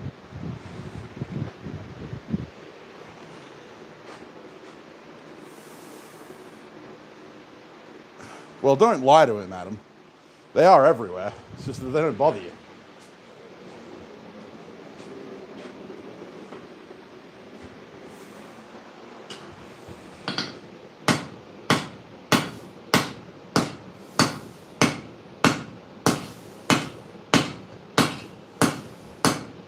Even in places like the northeast US, there are spiders. There are just fewer of them.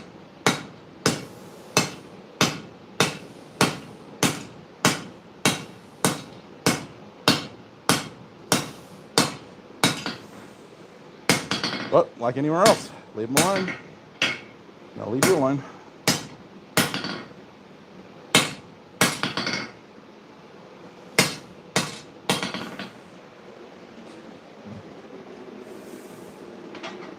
Whew. Definitely only getting one set of tongs done today.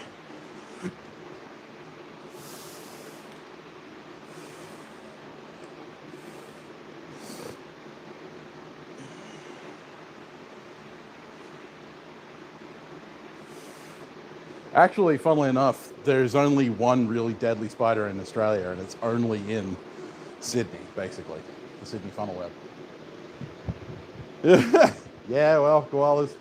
There ain't that many of them around either. But I mean, you guys in the US, you got like brown recluse spiders, white-tailed horse-killer spiders, all kinds of crazy fucking spiders.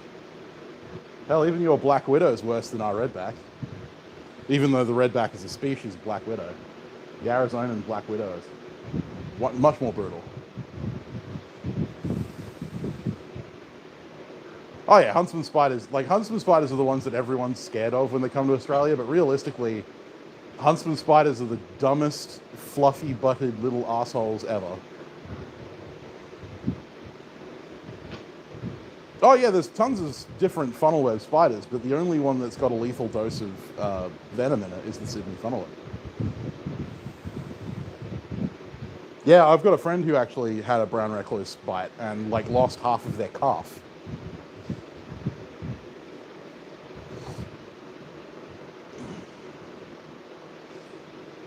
We don't have that in Australia. Because it causes necrotizing fasciitis. It causes like a necrotizing skin disease, which I've had, but not from a spider bite.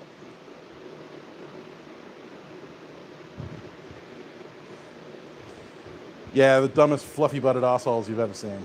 Huntsmans are crazy. I love huntsmans. They're great.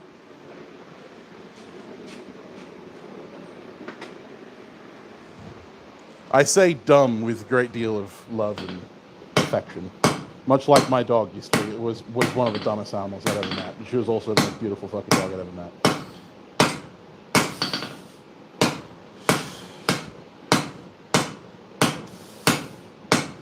The reason huntsmen scare people is because they're large and they skitter really quickly. But they don't really bite people. And even when they do, their venom isn't actually particularly venomous.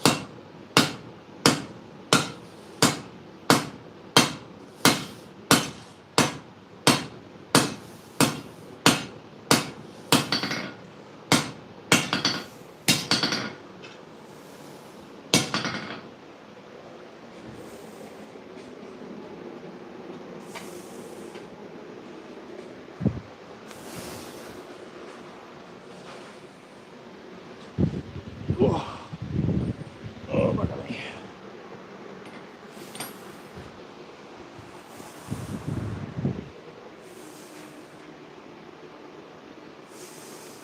Whitetails are crazy. And that's it. Like, on average, America gets more snake bites a year than Australia does. And that's per capita, not just like because you guys have more people. And that's because rattlesnakes are actually the most active predatory snake out there.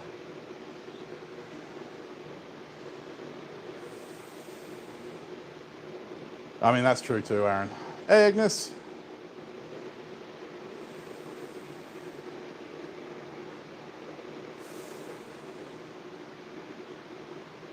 I mean, that's not really true, Bill.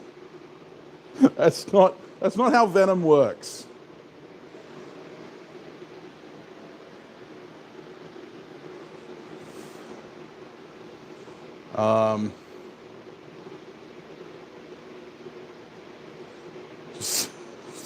Just hook yourself up to a fucking O2 bottle and just, yeah, off you go. Yeah, no. Yeah. Venom, depending on the venom, because, like, obviously there are various different types of venoms and toxins. Yeah. No, oxygen isn't the answer.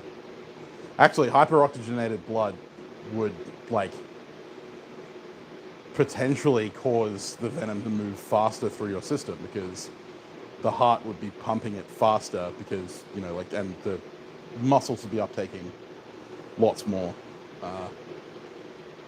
energy. Hemotoxin, neurotoxin, and other toxins, yes, of course. Neurotoxins are the worst. Hemotoxins are pretty bad. Neurotoxins are bad, though. Neurotoxins are so bad. It's one of the reasons why the Portuguese man of war is so bad. The jellyfish.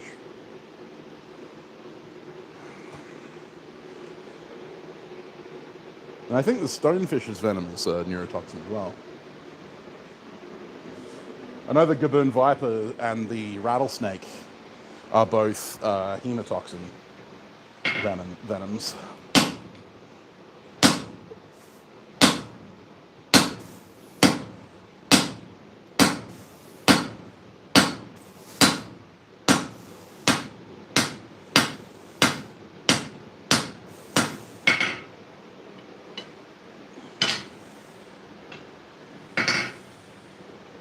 Just going to quench the...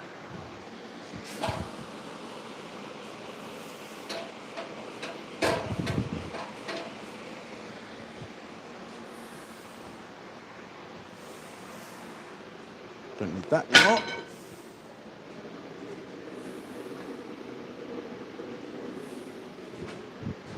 Let's just do it on me. Let's go. Good.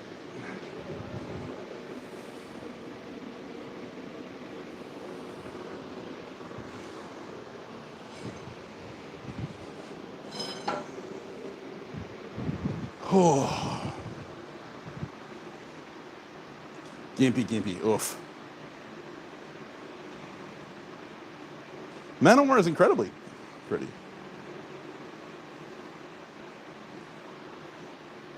No, I think it is one thing, but you do get to see a lot of Manowar that,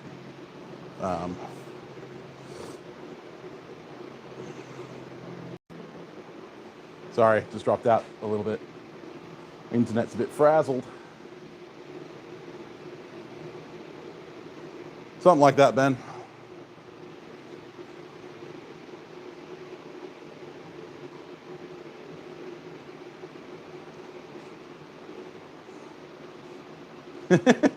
That's the one, Ignis.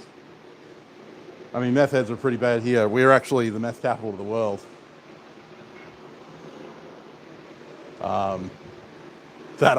It's not Optus, it's Telstra. It's better than Optus, but it's still not great. It's Australian internet.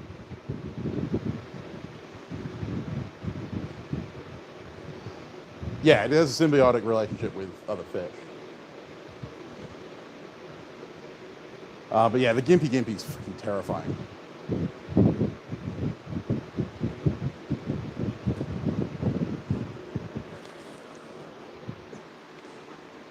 I'll pass on that.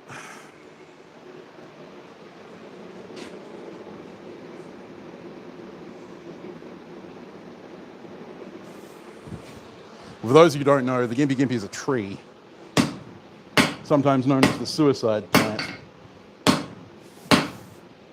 because it has a very powerful neurotoxin in the spines on its leaves that even a single brush against it can cause a pain so intense that people have been known to kill themselves to try and get away from the pain.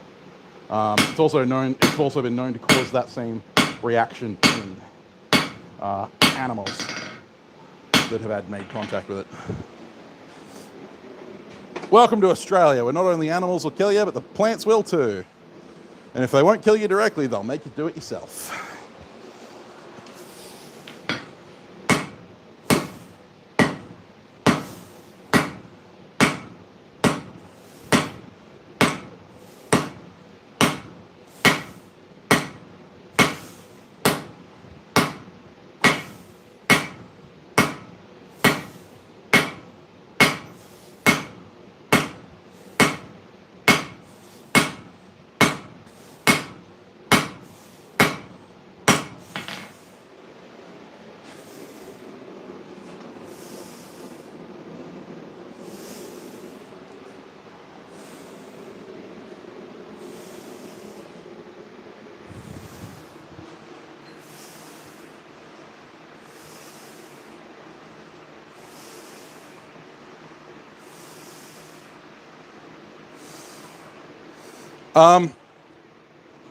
So, good question, Ben, actually.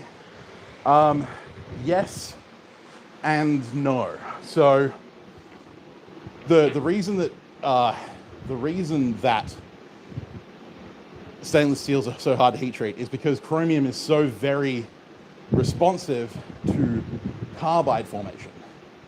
So what happens is that when stainless steel is heated, the carbides, or the excess carbon in the matrix of the steel, naturally positions itself around the chromium alloys, segregating the chromium from the overall matrix, which means that you end up with pockets of densely clustered carbides in amongst your ferrous matrix, which means that that's why untreated stainless steel will rust faster than heat-treated stainless steel.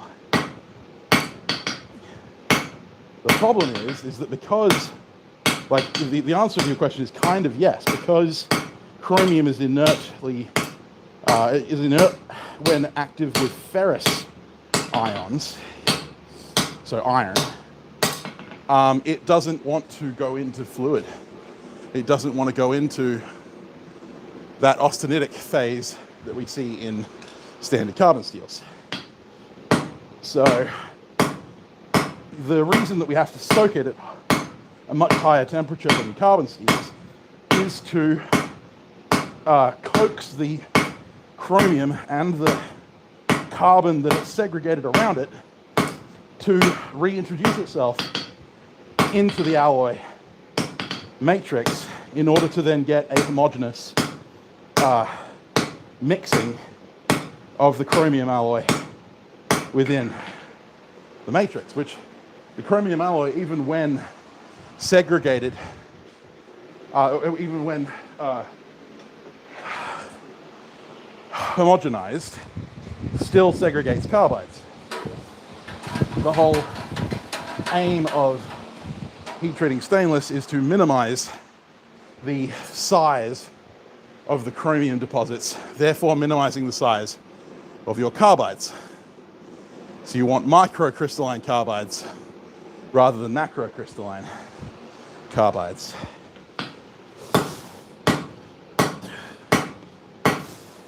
And this is how we get crucible particle material steels being super steels, because basically because they utilize the crucible particle method, they homogenize the alloy in the foundry rather than just having an amalgamous mess when they're making the alloy. They can homogenize the alloy mixture at the foundry level, which then guarantees the smallest carbides and the greatest homogeneous mix of carbide and alloy without having to sacrifice extra heating and cooling.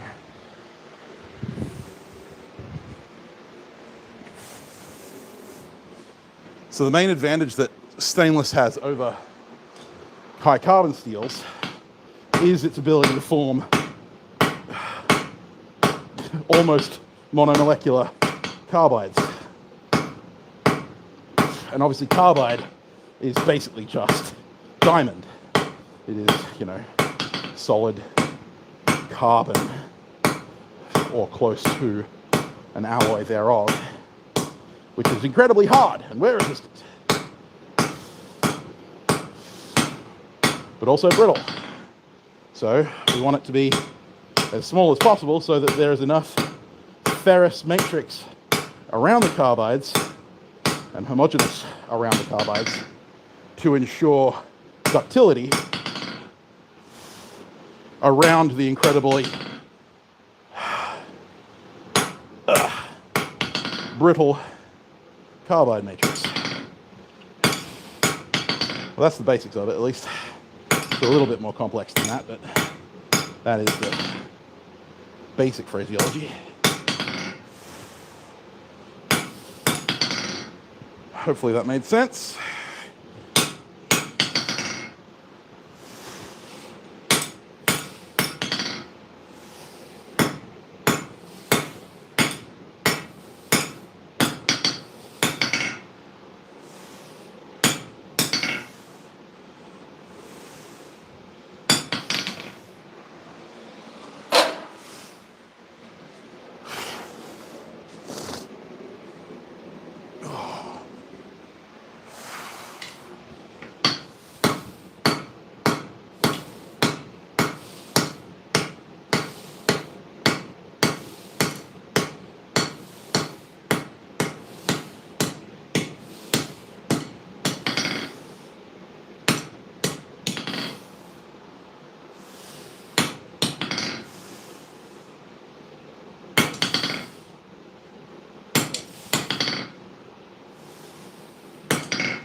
Please ask for clarification if I didn't clarify something to your needs.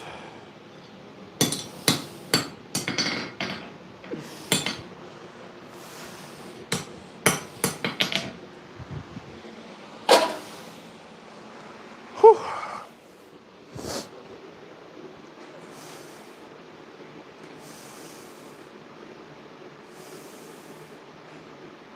Hey, Tim.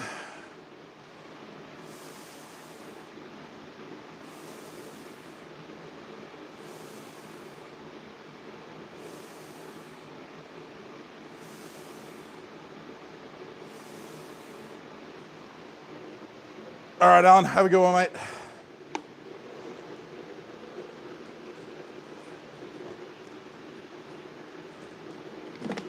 Stainless woots really interests me because you have the combating dendritic carbides of standard woots, with the carbides segregating around the alloy.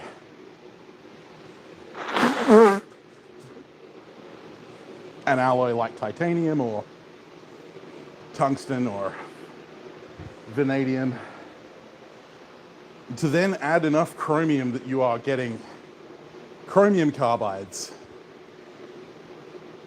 to then have the chromium carbides be dendritic, but also have enough chromium in the ferrous matrix to increase the stain resistance. Really interesting. Like it's just, to my really basic metallurgical knowledge, that just fucking blows my mind.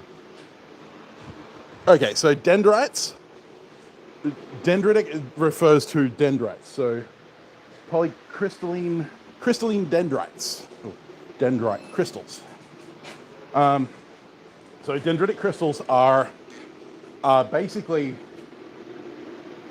a branching crystals, right? So they branch like this, almost like wheat or trees, right? So they're crystals that form, carbide crystals that form in these kind of tree-like branches in the ferrous matrix, right? And sometimes they'll be like jagged and, you know, like they create these kind of interwoven patterns. And the thing is, you'll have dendrites coming this way, but then you'll have dendrites coming this way, right, off of the main branch. So this one will be coming this way, and this one will be coming this way. And they form this interwoven lattice, right? So you end up with a dendritic lattice that looks like this, right? Crossing each other. They're like fingers woven together, like that, right? So the interesting thing about dendritic patterns is that because they're interwoven, they really don't want to come apart. And so woots has to be worked at incredibly high temperatures. It has to be baked at incredibly high temperatures to soften or shrink the carbides. And then it has to be massaged at a relatively low temperature in order to work those carbides apart, rather than trying to just mash them like you would normal steel, in which case you would just shear the dendritic foundation of that lattice. You would actually just crack it in half rather than actually massaging them apart. The real hard thing that comes with woots is trying to control the formation of the dendrites and have them align in such a way and be of a significant enough size that they provide a pattern on the surface of the woods. Yeah, that's pretty much it, Aaron. Like I thought, like I have no idea, but anyway, Aaron Finn actually makes woots, and he probably is the better person to ask about the metallurgy of woots, because like I've only done a very small amount of studying, and he can correct me if I'm wrong. But if improperly treated, if the thermal cycling of the woots is wrong, then basically you will end up with a homogeneous mixture. So you will end up with a steel that looks almost imperceptible in like surface contrast to normal steel, right? Like the carbides will shrink beyond a point where they are visible. But you don't want dendrites that grow too large, because then the grain boundaries, the carbide grain boundaries between those dendrites is so large that they will just crack.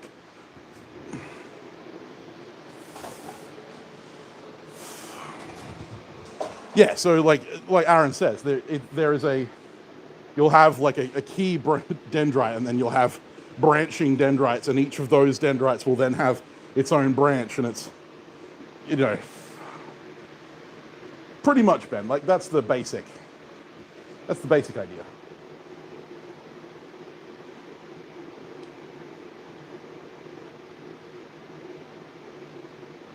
Yeah, I mean most martensitic stainless steels will be magnetic. That's why magnet knife holders work. The only stainless steels that aren't magnetic are normally non-martensitic stainlesses.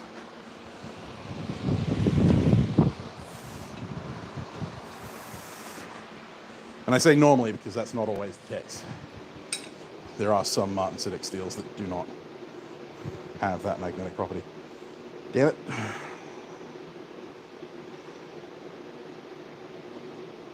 Made it too short. I was worried that was going to be the case. It's all right, I'll fix it. I think I have enough material, I can pinch that out.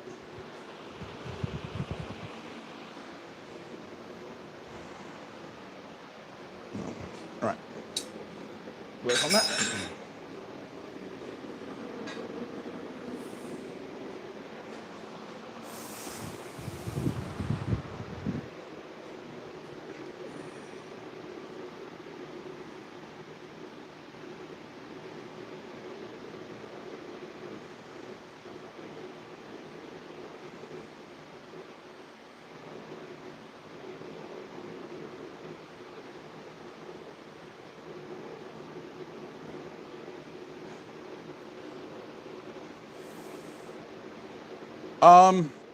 So dendrites can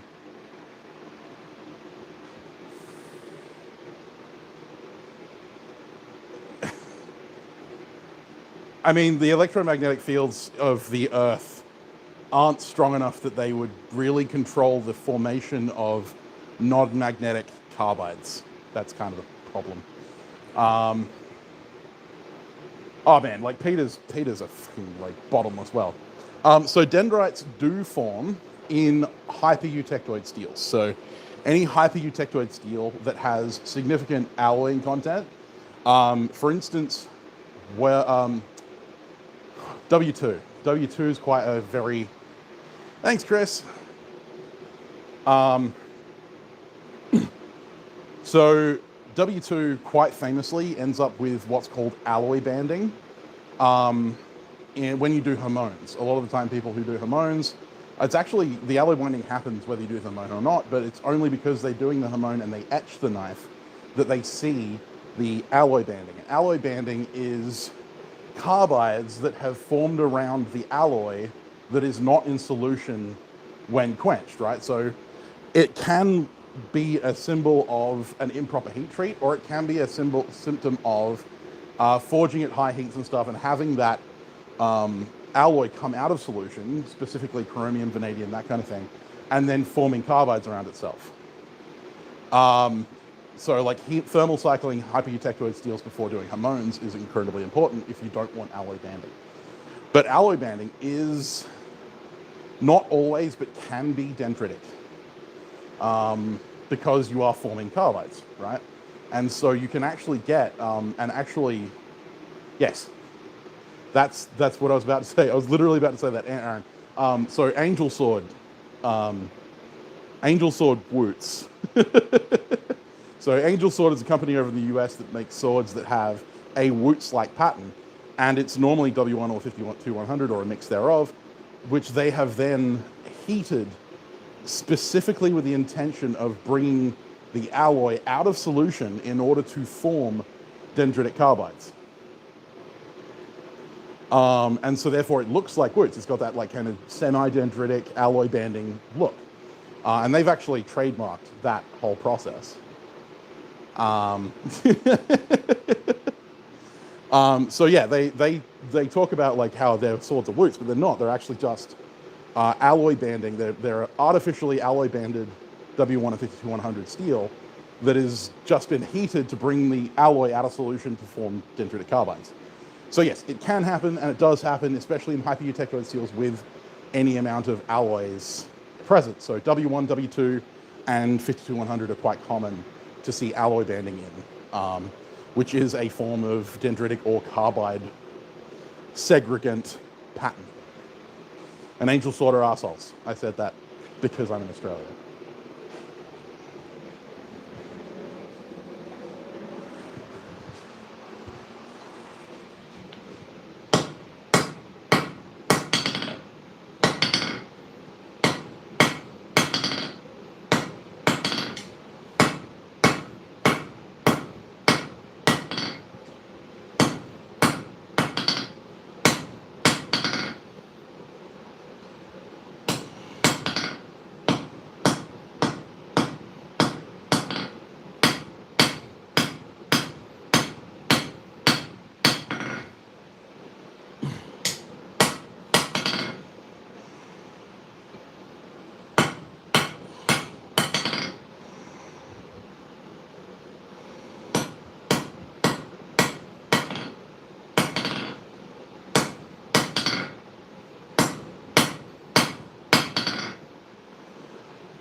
So I think they might have changed their marketing because they now call it like Angel Steel or something. But I know that in the early days of Angel Sword, they were selling it as Woots.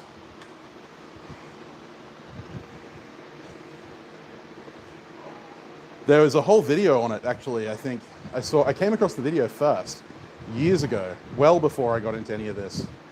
And I saw the video.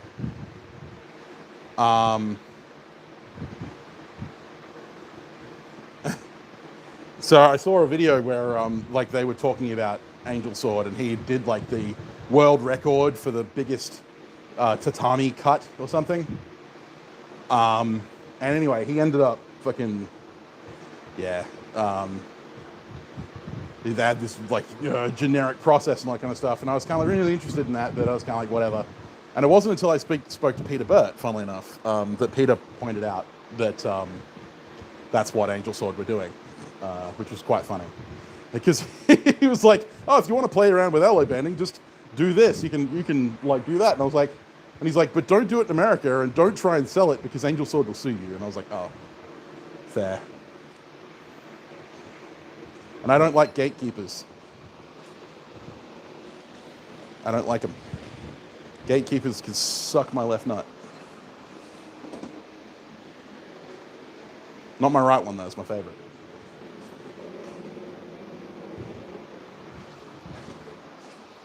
Just correcting a bit of twist.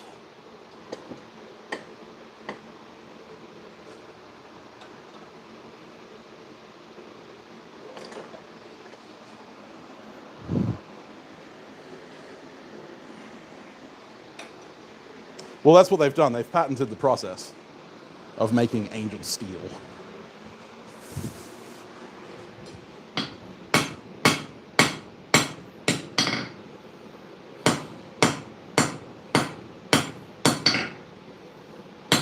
which isn't actually a type of steel. It's literally just a process to make a normal everyday steel look different.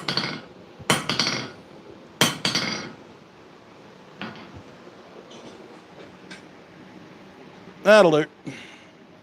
I can make that work. Cool. Now I just need to draw the box jaw out on this.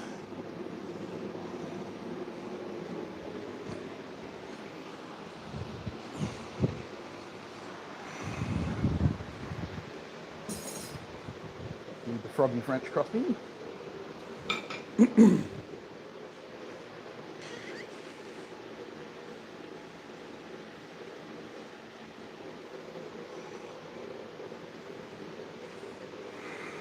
They can always reapply.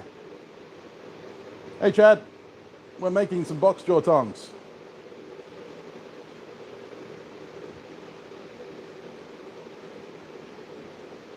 All good, Chris.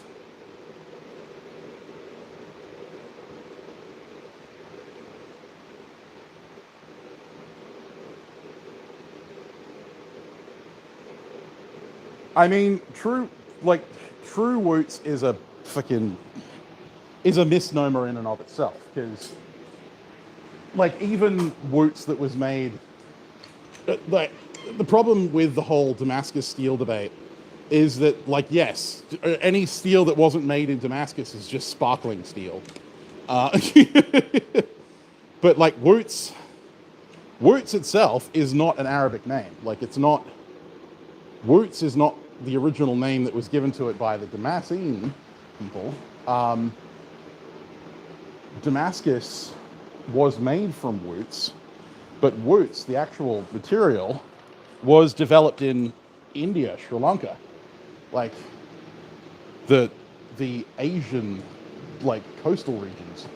So even Damascus that was made in Damascus isn't real Damascus because it wasn't actually made in Sri Lanka. So it's not real woots. So the theory is that Damascus swords made in Damascus, or made from or around the Damascus region, because there were no swords, as Adam correctly points out, made in Damascus, the city. They were sold there. The thing is that those, not every sword had the same pattern. Even swords made from the same ore that was mined from the same mine may not come out with the same pattern. The big thing is it all came down to how the material once made was then treated and how the material was made, because the ore was only one part of it. The ore had the alloy, but you needed to add the right amount of carbon. You needed to add the right amount of alloying content. You needed to make sure that you had a completely controlled process. So having the right ore doesn't mean that you will create woots. And as Aaron, I'm sure, can attest, you can make the same woots billet from two pieces of exactly the same material and have entirely different results once you finish forging it, because of the way that you forged it, because of the heats that you used, because of the atmospheric conditions of the forge that you're using it in. So to call anything woots like true Damascus is bullshit, because there was no true Damascus. Like, every fucking sword made in that region at the period was made out of woots, but some of it wasn't patterned. And the only real blades that were treated with great deal of respect were made out of the same material. It's just that they were watered. They had the pattern. Adamantine is not a, or adamantine is not a steel. Adamantine is the word that we use for indestructible or very strong. It's actually it's a word in the English lexicon, has been for a long time.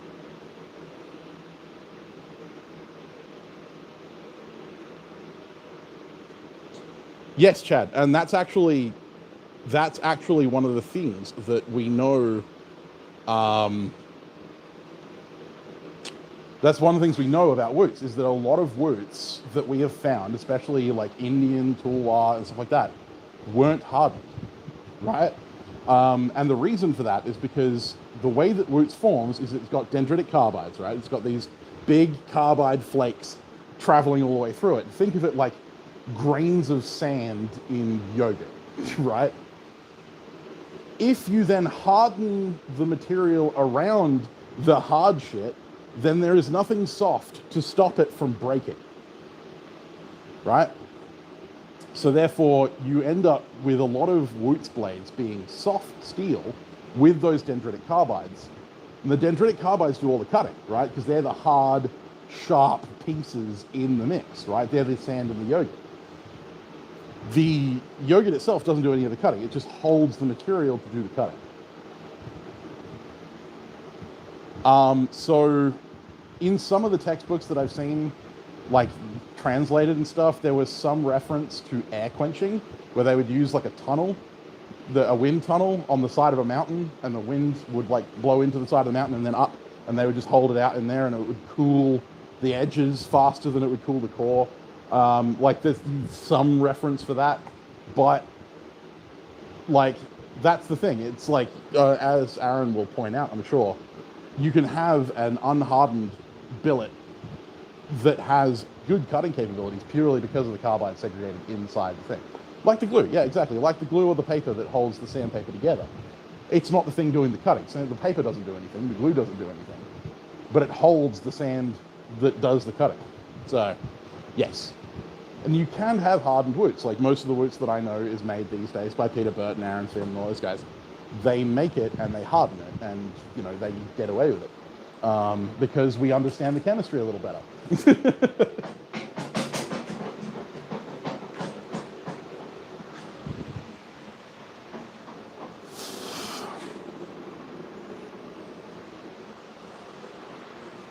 But hell, I've seen like evidence and examples of medieval swords that were unhardened purely because it was easier to bend a sword back straight than it was to try and fight with a broken sword. I'm not saying that that was the standard practice. Like there were definitely more hardened swords than there were soft ones, but there is evidence of people preferring softer materials for some things purely as a bulwark against having to fight with nothing.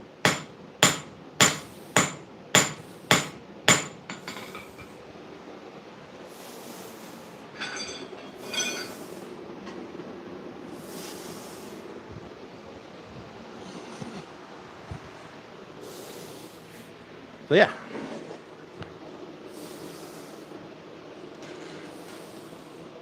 You're from Alabama. I'm from Perth, Western Australia.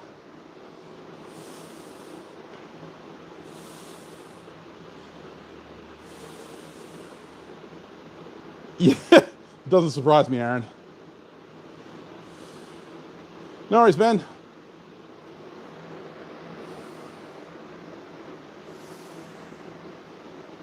Yeah, I mean, bronze swords outperformed unhardened iron swords all the time because especially given the early Iron Age, they didn't really understand the refinement of material. They just kind of understood that they could make iron by, like, processing iron ore. They had all kinds of hit and miss with alloys and shit like that. And so wrought iron could be both soft and brittle.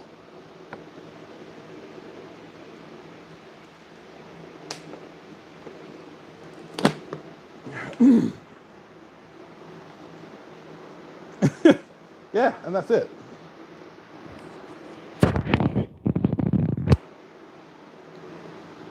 And this is why I think the discussion around Wootz is a little bit stupid, because there are so many different things that happen within that to just like call everything one thing is, I think, just completely defeats the purpose.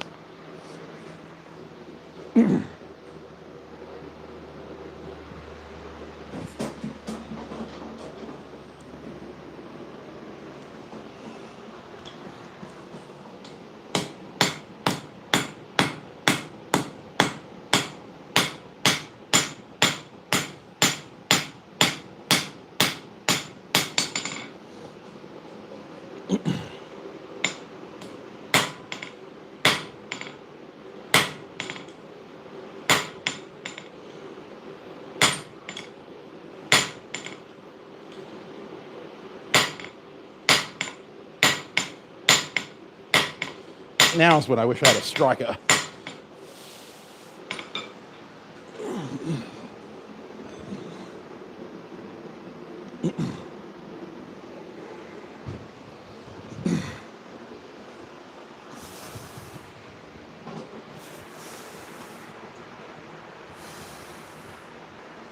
Oh yeah, Damascene. Damascene is not anything to do with Damascus, funnily enough. Or like the steel. It's to do with Damascus, the city. Thanks, Chris. Don't forget to hit like. Always helps. Correct.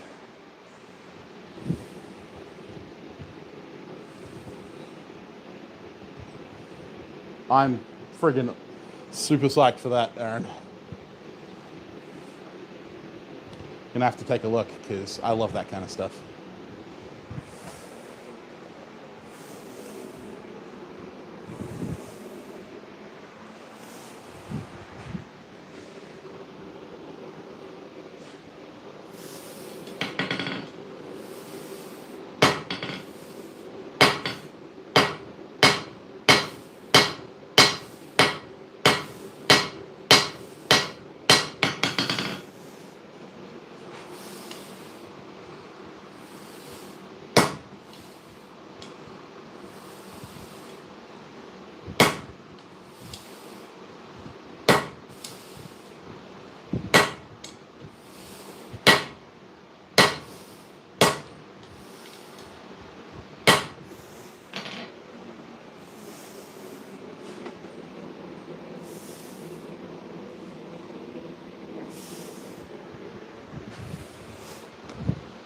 Whew.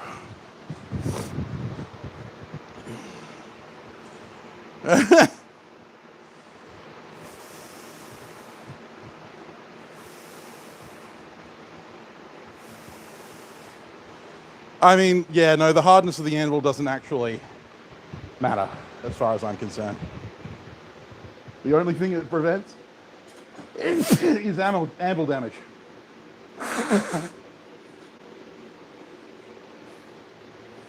The hard anvil stays good for longer.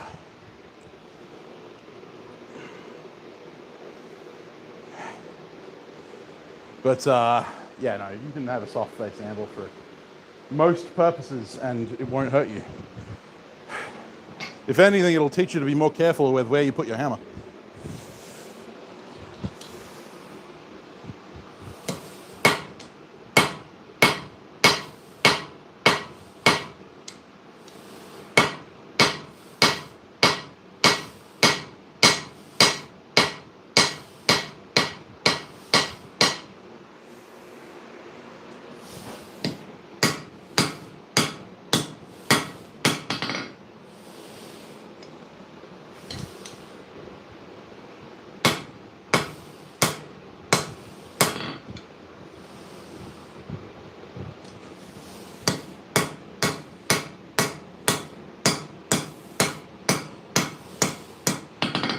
On. Ugly but effective. That's me in a nutshell.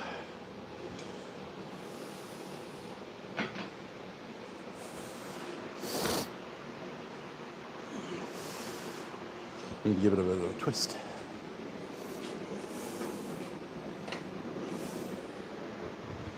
Whew. I think my microphone's about to die. Yeah. Yes, we do. I've forged on a rock once.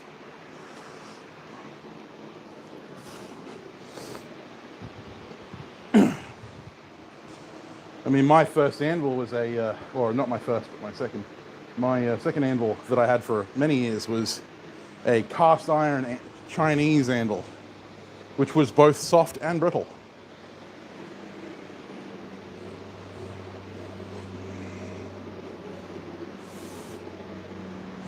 It was horrible to use, but I made it work.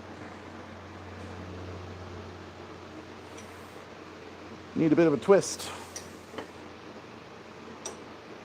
Let's twist again, like we did last summer. Oh, let's twist again. like we did last year.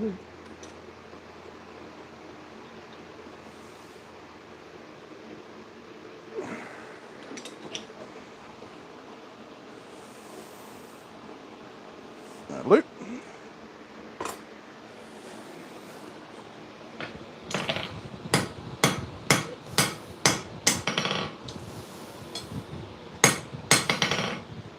Right. Hey, Zach. Yes, that is the one that lost its heel.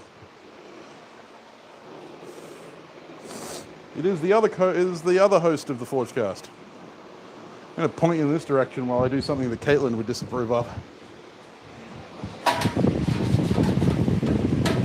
That's all right. She's not here.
You can't prove it, and I'll deny it in the court of law.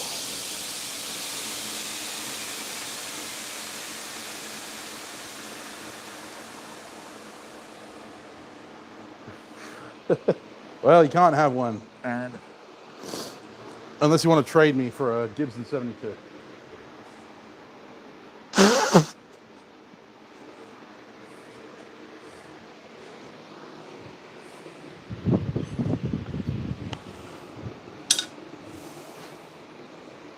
Boy, she ugly. But that, never let that stop me.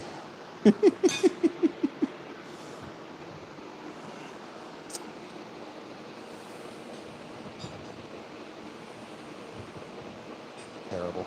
All right. This needs a bit of wailing on.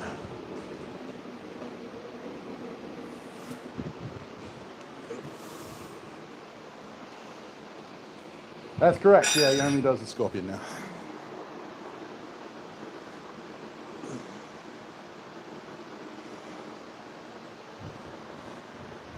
Oh yeah, the stainless steel ones, yeah. He only made 2 of those, I think. Oh, too old to be standing now. I have turned 21 12 times already. Oh.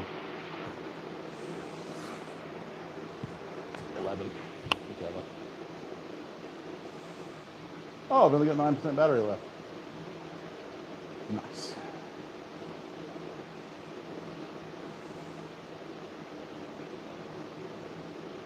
Oh. Spring still.